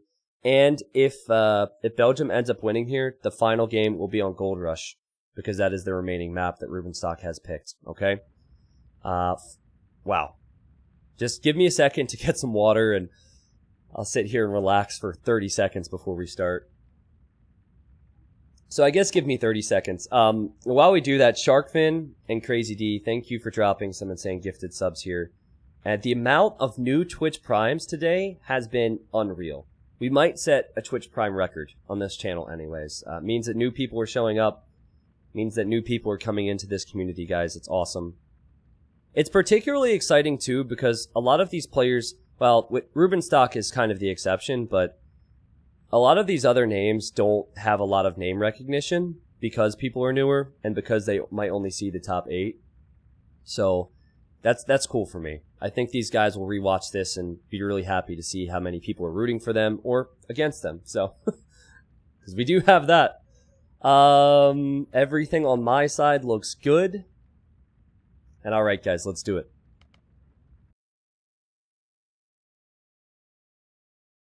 This is Ravines, and this was the remaining home map for Project Belgium. If he loses this game, I will salute the man. I will say thank you for participating, but he will not be able to make it into Hidden Cup 3. This qualifier is to determine the final 8 spots in the main event, which will be happening March 19th through the 22nd. In the main event, we will have the 16 best players in the world, playing with hidden identities. So if someone picks Incas on Cup and Rubenstock's in the main event, we might think that Emperor in a Barrel, Joan of Arc, or whatever the names are, we might think that that could be Rubenstock. That's the fun of Hidden Cup, is we guess who is who. Anyways, Rubenstock has gone for, what civ did he go for here? He's gone for the Mongols, which is a good pick on this map. Original Ravines has a lot more hunt. Here you have 10 deer, or ibex to push in. So, Rubenstock is going to hunt faster, probably have a very fast feudal time. And Project Belgium has gone for Franks. Yes, some people are calling this a boob map. It's good to know we're all 12. You guys are hilarious, and we're all laughing our asses off. So, I'm not sure how I feel about this map yet. I've seen some amazing games on it. I've noticed that players really like to wall early. So, it's a lot of walling to do, but if you're able to wall here, build up on the front, and then maybe wall off your other flank in Belgium's position, you could be good. But the worry for me is, yes, you can wall, yes, you can stay safe early, but there's so many stones and golds you need to expand to on this map. So, I've actually seen the players who wall the heaviest on this map get punished more than anything. So, it's not as clear as, oh, you wall, you win, because no, you're still giving up map control. You have 2 golds, you have 2 stones to work with. Where's the stone? There it is, for Belgium. And then the other stones and golds are going to need to be scouted. 5 relics, obviously. And I expect scouts from Franks. I expect scouts from Mongols. Is anyone else pulling for a Project Belgium win? Anyone? Not necessarily for the series, but just this game? I am. I won 5 games. I really shouldn't for my own health because we have another best of 5 to cast today, but I think they've shown that they're very close. Yeah, nice backwood for Belgium, nice backwood for Rubenstock. I think this is going to be more than fine. So expect Mongols to probably get some more scouts onto the field because their feudal age time will be faster. And then expect Franks to be a bit stronger in the mid game simply because, well, they have the forage bonus and there's berries, but also they have extra HP on their scouts. It's pretty easy to find your opponent on this map. Project Belgium did lose his scout in the previous game, where that should be impossible. Like, it should be impossible to lose your scout to a town center on Cup, alright? Because you know where the TCs are. So hopefully they'll see the outpost, they'll see the dip, and they'll realize that that hill is where the town centers are. So, I'll open this up for a few questions. I know that the last game was long, and the game before that was long, and we're pretty much going back-to-back with games here. I'll keep an eye on chat and say hello to everyone. T90, we should do awards in Hidden Cup 3, best sneak, best comeback, best Maganel shot, etc. Yeah, we're kind of thinking about that. I'm not sure if we're going to do a financial incentive. We are going to do the guest incentive again this year. So, in Hidden Cup 2... the least guest player, or sorry, we tallied up all the votes, so I had a way that people could vote and guess who players were. And the person who was guessed the least accurately got $100. And guess who that was? Doubt. Yeah.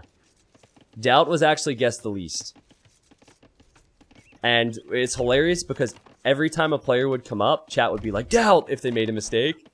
I think Doubt was guessed only by 7% of people in the guessing competition. Doubt, and then Doubt said easy money.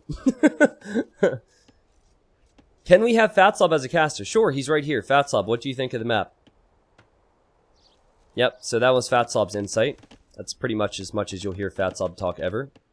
Walls coming up for Belgium makes a lot of sense for Franks because they will be in feudal age later.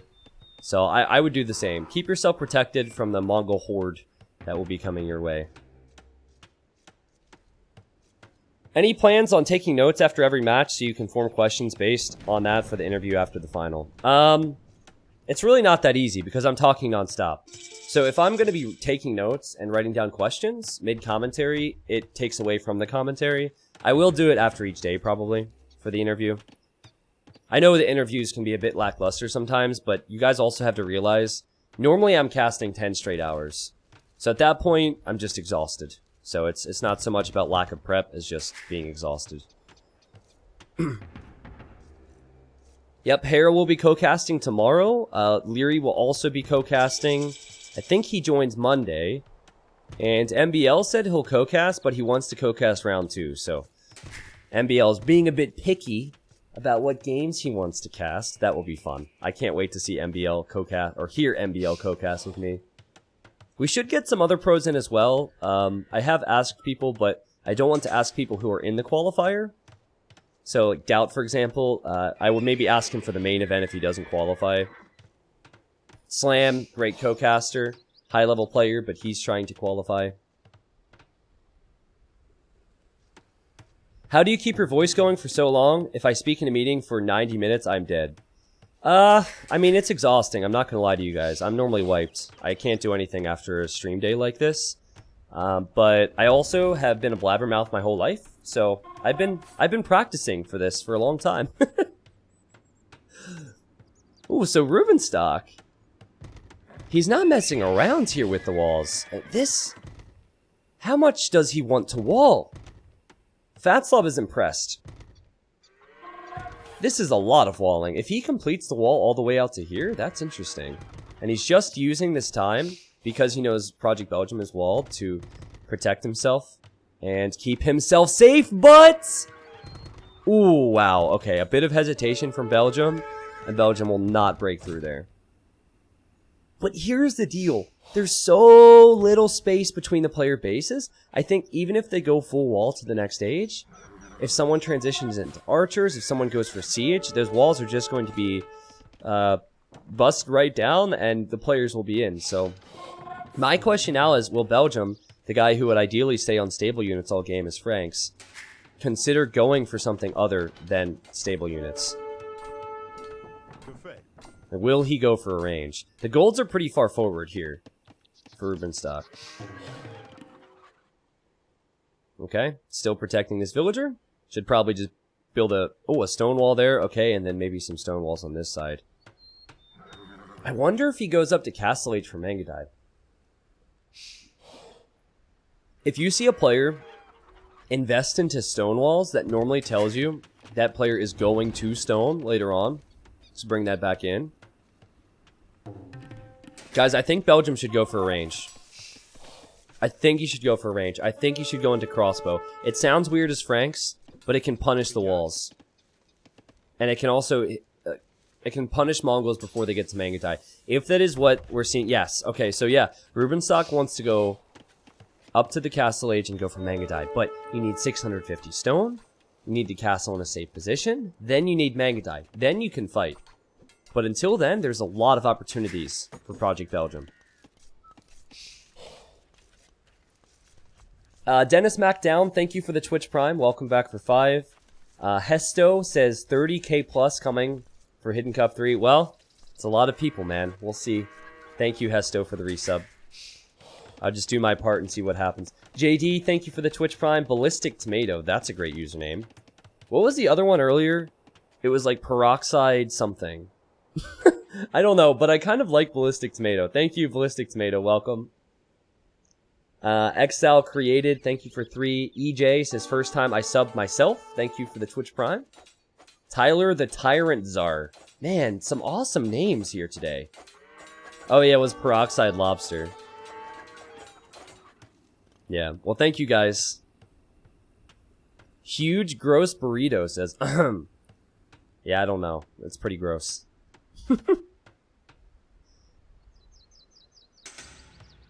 Well... Is Belgium making the range? He has golds, but I think he's just going towards knights. We'll see. There's definitely an argument to be made against my idea. Okay, I don't want to make it seem like what Belgium's doing is necessarily wrong. However, If you play it like this, you're accepting that Mongols get to Mangadai, which I feel like can be kind of risky. However, if you play it like this, you get to Castle Age faster than my idea would have gone for you. You're not putting resources into crossbow, which is not your ideal unit comp, and then you'll boom a bit better. So this could still be good for Belgium. Yep, he'll go for 2 stable knights, and he'll just hope for map control. And guys, scouting is hugely important on ravines to know where the extra golds are. Like, this gold back here could be a lifesaver for him, but he has not found that yet. There's golds everywhere. Django91, hello, it's been a while. Yeah, that's exactly what happens. Yeah, I explained that earlier. Okay, so now Belgium might see the stone walls, and he'll know for sure. If you see stone walls, that means that Rubenstock's on stone, and he'll be going for Mangadai. But it's almost too late to change up the game plan now.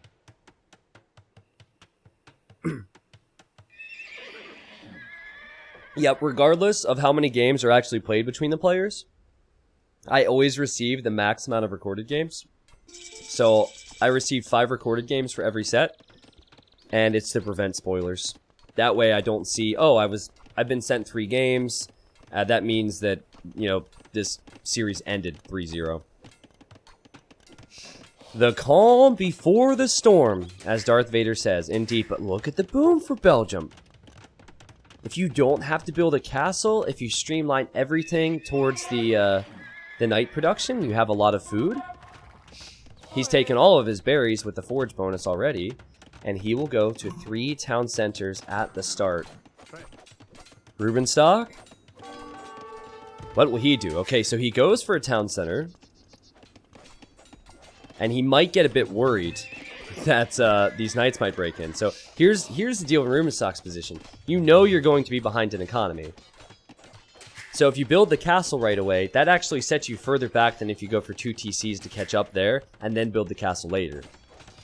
But then there's another aspect of this, and if you don't get the Mangadai out soon, then Project Belgium could scout all the extra relics and take the map. So that's actually quite bad for Rubenstock to lose that scout. I think maybe a scout patrolling on the relics could have been helpful.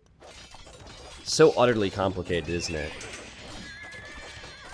It's not looking too hot for Rubenstock, and Belgium, who is down 2-1, is in the driver's seat. Awesome stuff. Also, he's Franks, and so if you want to secure the map on ravines, you can build cheap castles everywhere. Alright, there's the castle for Rubenstock. He's just repairing the stable. Belgium can probably see the castles going up. Yep, this will not surprise him. But forcing Rubenstock into repairs, that's wood that Rubenstock would otherwise want to use.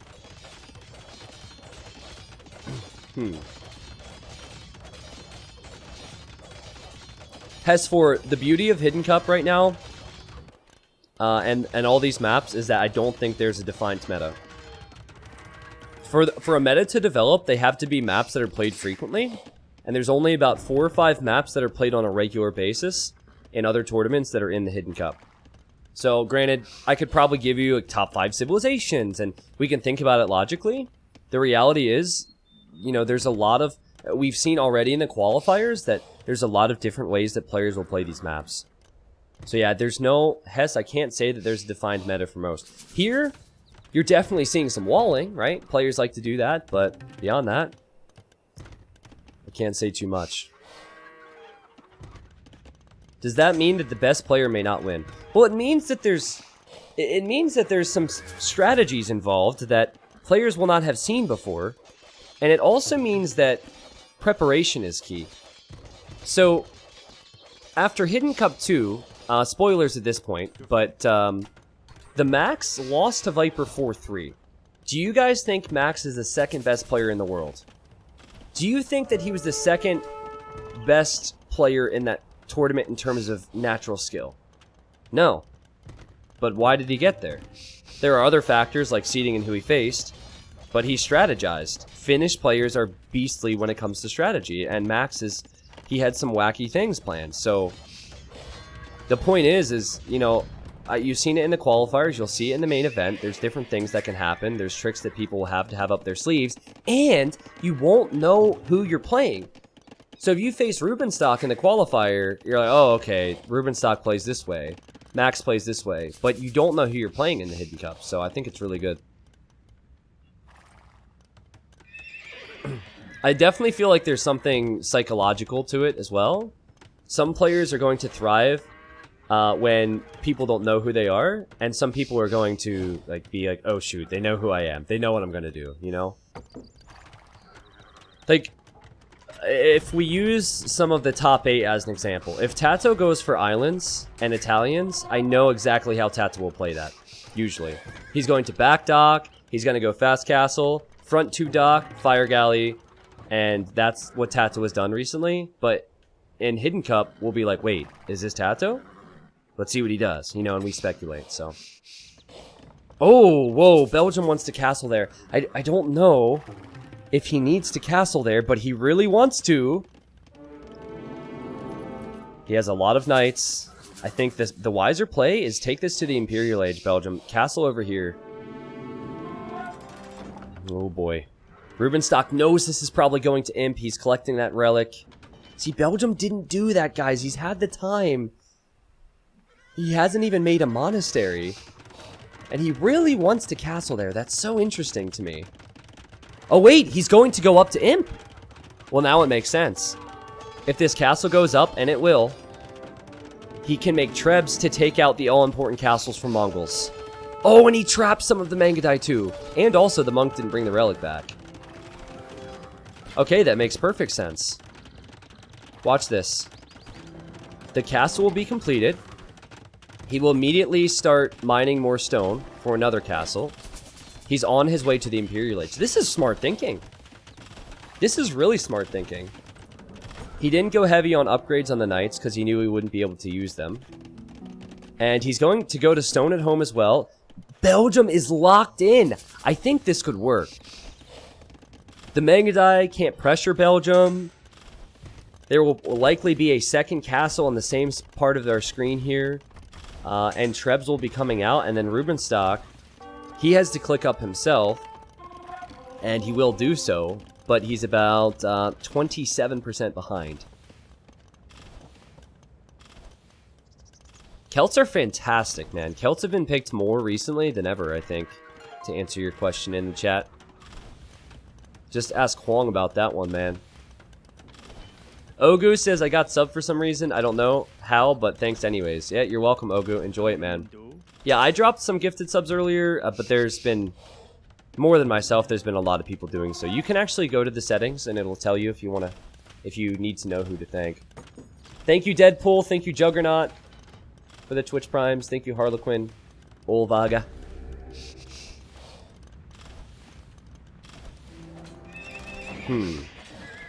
Castle. This is so good. Project Belgium does not want this to get to Elite Mangadai vs Paladin. He knows how dangerous that is. He knows how important the castles are to Rubenstock, and he's going to focus on them first thing in the Imperial Age.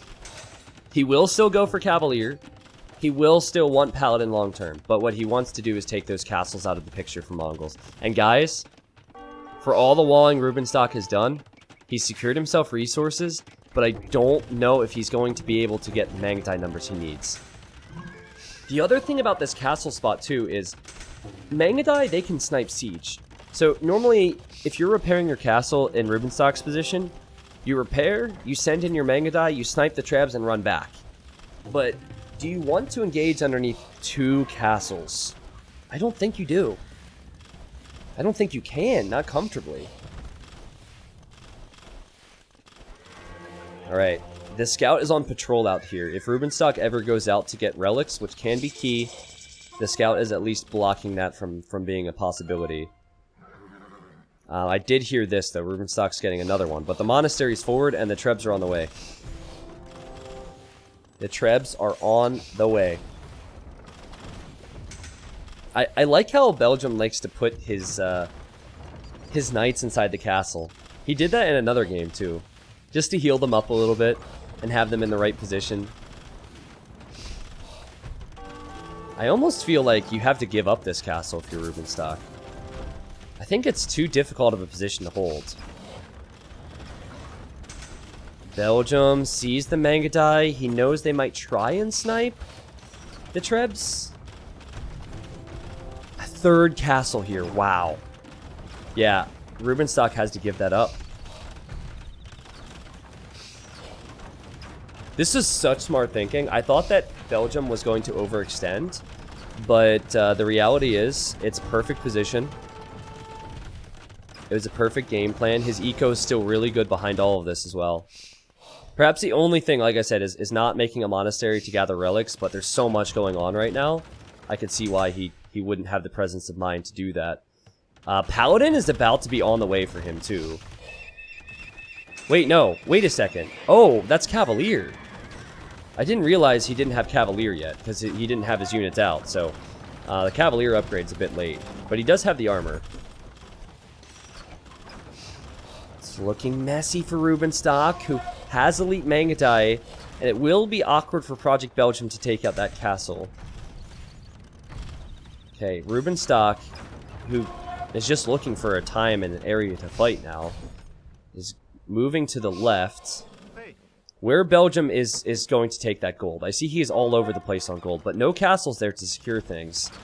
Belgium has none on stone right now. I think that's possibly one thing that might haunt him, is not securing the other areas of the map, just in case. This is awesome! That scout will find Vil kills.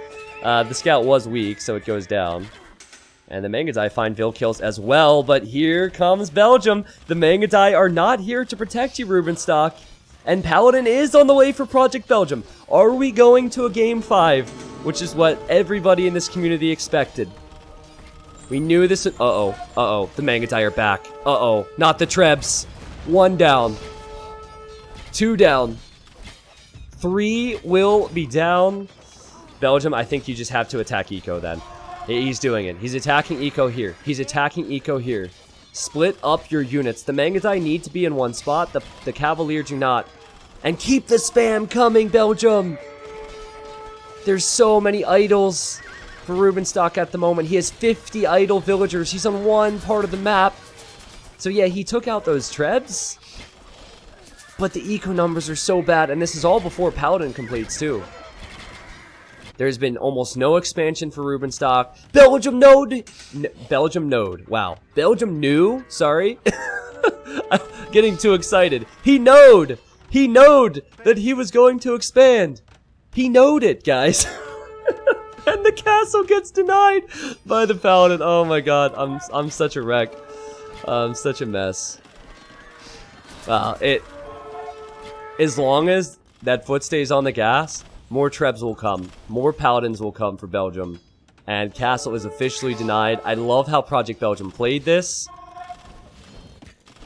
The Paladins are soon going to be fully upgraded with Blast Furnace, and I feel like, yes, Mongols can stall the game out.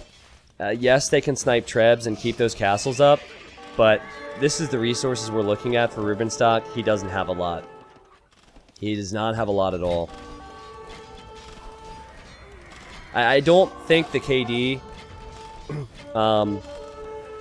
I don't think the KD matters if Rubenstock has 40 or 50 Mangadai to just hit and run with, because there's just red everywhere. Red everywhere, map control everywhere for Project Belgium. He's killed so many vills. It's 67 villagers for Rubenstock. 75 population. We're going to a Game 5. Which will be on Rubenstock's home map, Gold Rush. Which will be so, so epic. This is gonna break my heart.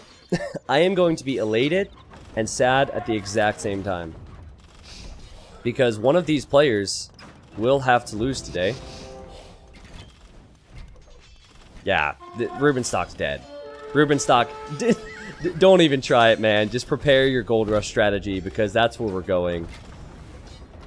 When you don't have enough elite Mangadai to snipe Trebs, that's probably when it's time to resign. Let's just put it that way. Whew. How good, chat? On a scale of 1 to 1,000, how good was that strategy from Project Belgium? I think the key was he didn't invest into a crazy amount of knights, and he also did not put upgrades on the knights. He did not waste food, he did not waste gold on the upgrades, so he could have the resources for the slightly faster imp, put 3 castles in the center, and then boom, took stone. Boom, took gold. Gold. I said it. If you wall heavily, you still need to take map control, and Project Belgium did that. Someone said over 9,000. Yeah, maybe it was over 9,000. The score is 2-2 now. Look at the boom from Belgium. 20,000 or 21,000 food, tons of wood, tons of stone, and tons of gold. He did it, and he tied it up. Now, you could say that I should probably only be focused on casting this game, but I have had to go to the bathroom for like 3 hours, and I've been holding it in, and that's unhealthy. So, that was too much information. The next game will be Gold Rush. You can speculate over the civs they might go for. I will be right back.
So little speculation in the chat. So little. You guys don't have any guesses here? You don't know what we'll see? No thoughts? Yes, I washed my hands. Thank you very much. I actually have hand sanitizer right here. All right. Thank you for looking out for my hygiene. All right. There's a lot of civs remaining. This is the final game in this epic best of 5. I do need to just do one thing before we hop in, get the scoreboard sorted. I'm actually near shaking at this point because I'm so excited for these two. Now, the winner of this has to face Velez. So this is like a grand final for them. Velez is a whole different animal, but still so close. No, we're not seeing Koreans. Koreans? What? Koreans? No. They wouldn't even do that for the meme. Not that I don't like Korean people. I'm just not a huge fan of the Civ. Let's go.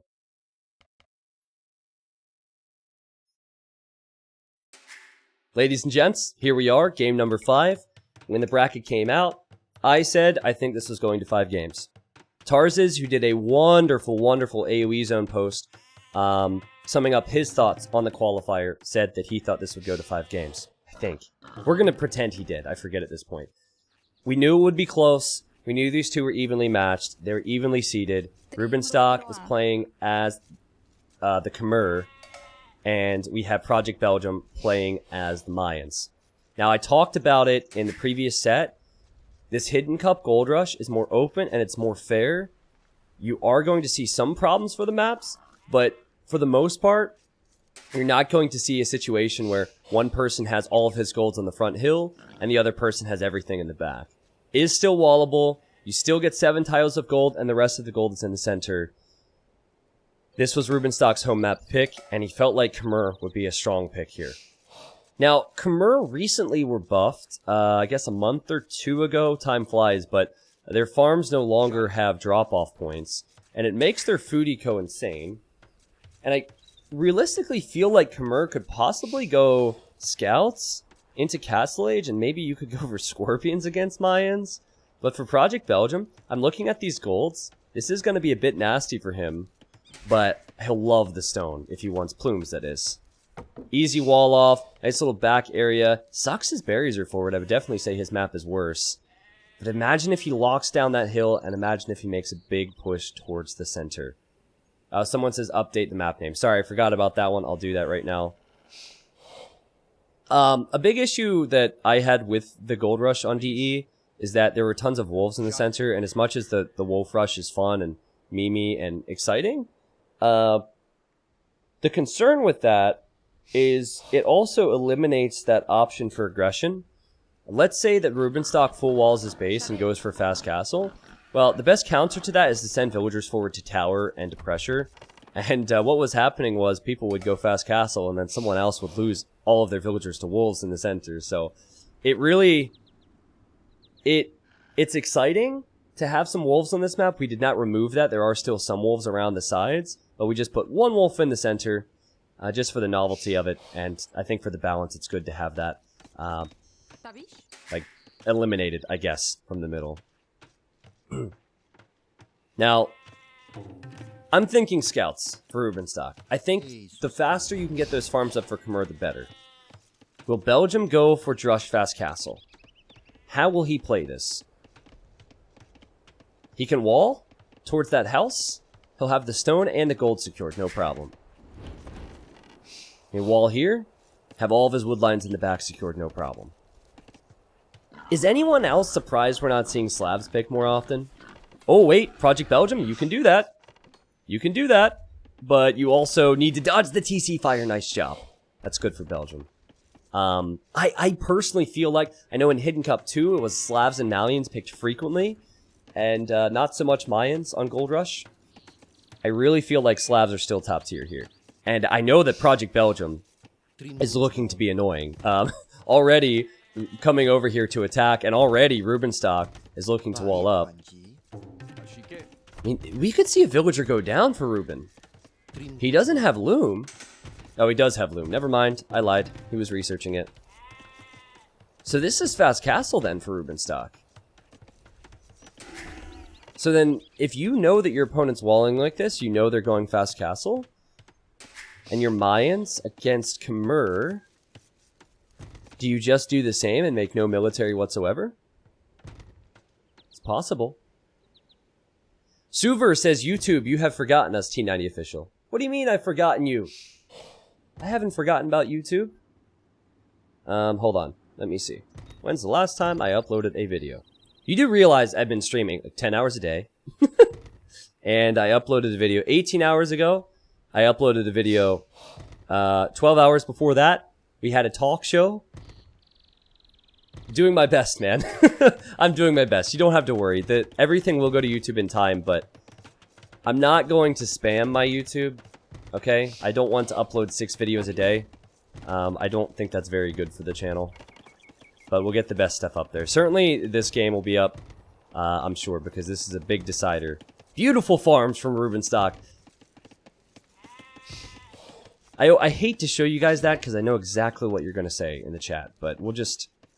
This is as much as we're going to see of Rubenstock's base from here on out, okay? Just won't show you the rest. I'm meta now, boys. Oh, wait. Housed? Okay, slightly housed for Belgium. He's walling. And he is going for plumes in this game. Because he's going to stone. Man, if he would have scouted better... If he would have scouted this... He would have walled down here, and it would have been so much better for him. But now his gold's actually vulnerable. Deep breaths. Rubenstock's gold is definitely better. This one, not so much.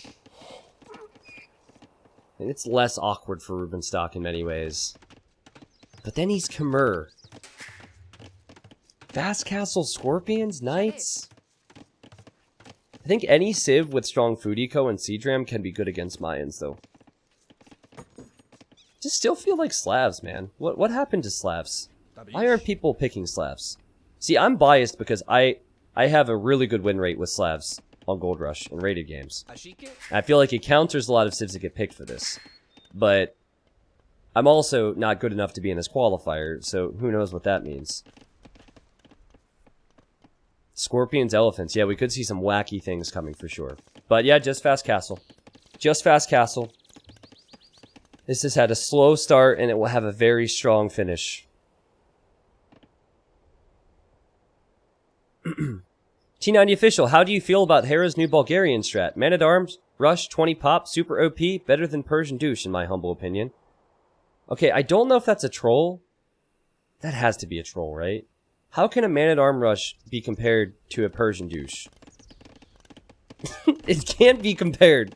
One is deleting a town center and rebuilding another. The other one, you create a barracks and make actual military. Don't think it can be compared. Also, as much as I love Hera, I don't think Hera can take credit for a 20-pop Bulgarian man-at-arms rush. So I guess I'll just say that Bulgarian's mid-game is rather weak. The man-at-arms rush is still pretty strong. You should be asking Doubt about Bulgarians, though. Doubt is pretty much the only pro that played them consistently. And, you know, for better or worse, Doubt does make games entertaining with it.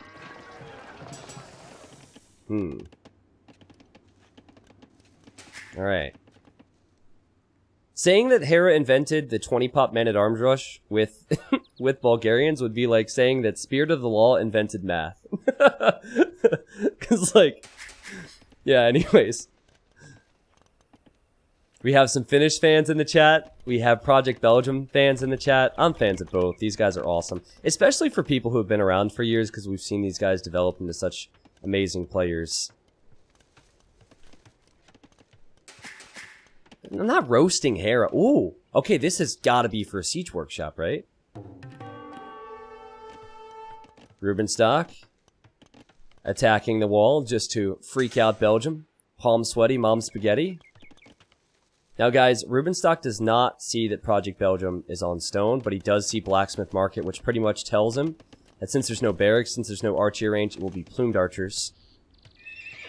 Okay, a stable. Will it be stable and then siege workshop on the hill next to the wolf? Alright. Belgium wants to scout this. Belgium takes a hit on his eagle. Takes a few hits on his eagle. And Belgium's eagle will die here. It should anyways. Rubenstock got a few too many hits. Yep. Alright. And Belgium. Wait, that's not Belgium. Hold on. I got this. Belgium. Did see the stable. Okay. I mean, Mayans, they're never in a huge rush to push out. Normally, you'll castle the front of your base. You'll mass the plumes. You'll boom. Then you slowly start pushing out. So the strategy is a bit different here because Rubenstock, he wants to pressure big time. And Belgium, he just wants to stay safe. Where's the best spot for this castle? This is kind of awkward. Can you castle here? Man, okay, there we go. That's a good castle. I was worried he might not be able to place that. And Rubenstock sees it. Is this a mango or a scorpion? A mango. I don't see him denying that, right? Belgium's playing super safe, guys. He's also stonewalling this. It's so smart because he doesn't have military yet. So if there's any way in for Rubenstock, he's going to find it. So he can run around and be annoying with those knights. Alright, castle is up for Project Belgium. What's Rubenstock's economy look like? So far, just a lot of expired T90 farms. Nothing crazy because he's invested so much wood into the forward buildings and also the siege. But the plumes, it takes time to mass them. It takes time to get the upgrades. And according to Hera, they are trash. So Hera knows all about how good plumed archers can be and how good Bulgarian men-at-arms can be. So I trust him there. He is the expert. 33 villagers for Project Belgium and 32 for Rubenstock. I feel like... Oh my goodness. If these knights get in, that could be so annoying. Oh, the quick fingers, the quick walls from Belgium. He's actually gone for his own siege workshop, which is interesting. I'd like to see him counter with these plumes. You can use them here.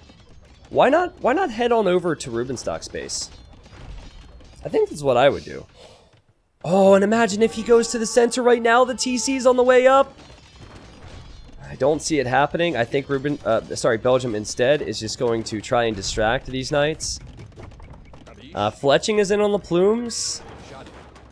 These plumes, oh, 1 for 1 there, and the plumes really ventured too far out in my opinion. It looks like Rubenstock pretty much just wants to keep Project Belgium from the center for as long as possible.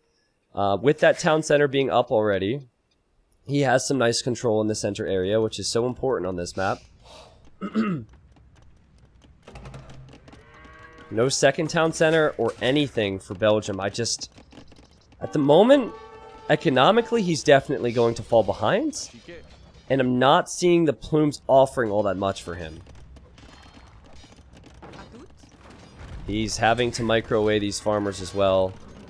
Now, the knights don't have any upgrades, so the plumes can take them out in time, but it's a bit risky.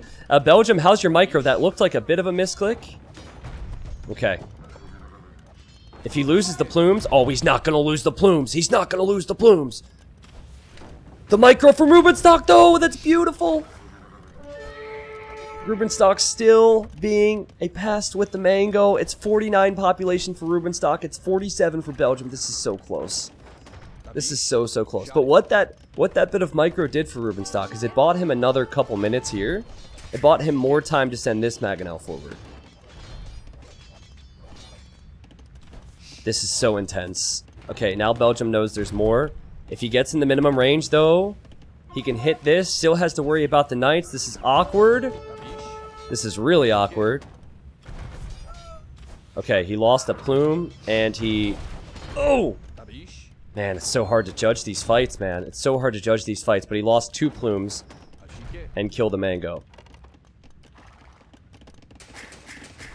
2 town centers soon for Belgium, and he does have stone to build another castle, but I don't think he really has a spot he wants to place it yet. It will be 3 town centers for Rubenstock. And I have to say, Rubenstock's ability to pressure Belgium has been really good. Belgium still hasn't been able to get any type of counterattack in. It's good micro from Belgium. It's pretty. Well, it was pretty until he took a shot to the face. It was pretty until he lost a plume. Okay. This will be funny, because now Rubenstock might kill his own units again. Yeah, Scorpion makes a whole lot more sense here. Okay, the knight goes down. There you go. So now the plumes actually need to get out of here that there's a Scorpion. Get out of here.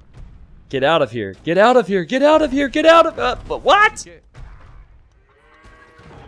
50 population for Belgium. But these plumes, they've done nothing, really. Except defend. Barely defended that. And it's 57 villagers for Rubenstock. It's 45 for Belgium. Belgium is slowly losing any control he's had on this game, if he's even had control. He needs a big shot on this siege. Oh, and the split from Rubenstock! He split with siege! That was beautiful micro from both, but the knights matter more there. And Rubenstock still has his scorpions, he still has his mango. That vill count continues to climb for Rubenstock. Where's the eagles? Well, he doesn't have a barracks. He doesn't have a barracks. He went for plumes. You can't kill eagles without a barracks. At least not that I'm aware of. Should he make a barracks? I'm not so sure, because now you're investing more wood. And you're already so far behind in economy. You need farms and all types of things. I mean, Khmer are just working here. Imagine, though, if... Belgium walls here behind the market. Walls behind the market and sends the plumes on a counterattack. Avoid the middle. Avoid the middle. You know he's fortified there. Instead, go to the guy's base and try and break in. Like, I think that's the best play here. Because you're already behind economically. It seems impossible to out-micro Rubenstock at the front. That's good. You have to get the plumes somewhere. You have to do some damage with the plumes. It's so easy for me to say, but that's really the only area where Rubenstock is vulnerable at the moment, is back at his main base. The TCs, they're perfect for protecting the villagers. Good micro from... There's been a few kills that Project Belgium has had with the siege micro. Yeah, here you have it, right? You might see a few vill kills. The tree will not be overchopped. Project Belgium will see the villagers. This is the area where Rubenstock is most vulnerable, and Project Belgium, you can tell he's nervous because he misclicked the palisade. Did not kill a villager there. Oh my god! Oh, he got 2 scorpions? And he misses. Okay, so he still got 2 scorpions. 79 population to 70. Can the plumes make a difference? Because that's all Project Belgium has now. He doesn't have the economy he needs. Oh no! I take the blame for that. Another shot! Another shot! Project Belgium, he has the stone to build a castle. In the last couple moments, he's taken care of 2 or 3 mangonels and 5 scorpions. Go for the castle. Right here, I think. I don't know if you can castle in the center. Oh god. Oh god. Oh god. Oh god. I'm so nervous, man. I'm so nervous. Don't. No. No, no, no. Bad Belgium. Bad Belgium. Don't even. No. Belgium? No. No, no, no. Back up. Build it. Cut your losses. Back here. Yeah. Micro like a god and... Oh, no. Dude. If he gets this castle up, I will be so amazed. There should be no way. He's housed back up. Oh, God. Oh, my God. The mango fires. Gets a kill. The knights are getting taken care of. Will the castle go up? The mangonel lands a huge shot for both of them. The castle's halfway up. Honestly, Rubenstock should just ram. If the castle even goes up, just go immediately for rams. I think this game's over. Rubenstock has won. If he adds rams right now, if he adds Castle Age rams instead of scorpions, yeah, there are the rams. What can Belgium do against that? The castle's just out here on its lonesome. I feel like that's the case anyway. Nice quick wall. The knights were running in this way to possibly get through. Belgium now can take some gold in the center, which has been needed for a while. He lost so many of his plumed archers, though. Yeah, for Rubenstock, it has to be all in knights and rams. All in knights and rams against that castle. You know, I want to... oh, a castle from Rubenstock! He had to delete his stable. I want to just say that at the moment, I think Belgium could actually send a few mangonels behind his castle. And what that would do is that would stop those rams. But Rubenstock knows how important that gold is. He's been Rubenstocking up his gold. I'm sorry. Please don't unsub. 91 villagers for 69. And this is not at all nice for Belgium. Oh, man. But still, I feel like the play is to not go imp. And it's to go full knights and rams. I don't think there's any counter to it now. Not with the Khmer farming. Not with 34 farmers with Khmer. You have armor completed now. You have so many rams. I just... Oh, man. Belgium, Belgium, Belgium. What's interesting to me is that when Belgium would play this map in rated games, he was not picking Mayans. He's at his most vulnerable now, Belgium. Belgium knows he needs to go imp. It's a desperation move. If he goes imp, he can get trebs, but he won't have castles. Yeah, Belgium was choosing Huns, and basically he was choosing knight civs. I saw him play a game versus Nilly. It was Huns versus Britons, and he went full knights and rams, kind of similar to what Rubenstock's doing. Yeah, there's the mango behind. Look at all the knights coming, though. I think Project Belgium knows it's over. Wow, Rubenstock just held on long enough. A few knights might die, but the mango will be taken care of. That means the rams will be here. The rams will be ramming down that castle. And after an incredible series, I just don't know what Belgium can possibly do. He will not have gold. Well, he will. He will have a bit of gold. But does he have any way of breaking this? Does he have any way of getting trebs forward in the Imperial Age to somehow push that castle? Does he have any way of catching up in the Vil count? Does he have any way of stopping these knights? He doesn't. The knights roll right into the back of his base, which makes this go from bad to worse. And now, Rubenstock, if he wants, he could either continue this and just ram right through the houses and go right into Belgium's eco, as Belgium's trying to house wall. Or he could just go imp, I think. Crazy difference in score, crazy difference in economy, crazy difference in military. And confidence. This is crazy production, man, and Rubenstock sending in more too. Oh my goodness. Will he get the MTC? No, he'll just go for the Bills. Rubenstock is all over him. 151 population. I feel bad for Belgium. I knew I was gonna be heartbroken. I knew it. If it's a 3-0 here in this set, I feel bad for Belgium, but then I say, alright. He didn't really stand a chance. Rubenstock was better. But I just knew these guys would be this close. I knew that this would be a nightmare situation for one of them at the end of the day. Didn't Dave predict 3-0 Belgium? I think he did. Actually, I don't know. We didn't really want to argue over our matchups, but I expected 5 games here. These guys were so evenly seated. They're both at similar spots of their careers, too. They've been around a while, and they've both been showing up more and more and showing more promise. Yeah, this is a castle you build when you know the end is near. This is a castle you build, and it doesn't save you at all. He actually had to rebuild a blacksmith so he could get upgrades. He has resources, but plumes aren't going to do it. The blacksmith might not even complete Bracer at this point. This TC will go down. We have a tower from Rubenstock behind. He's adding Elephantos now. That's how much food he has. He's adding elephants.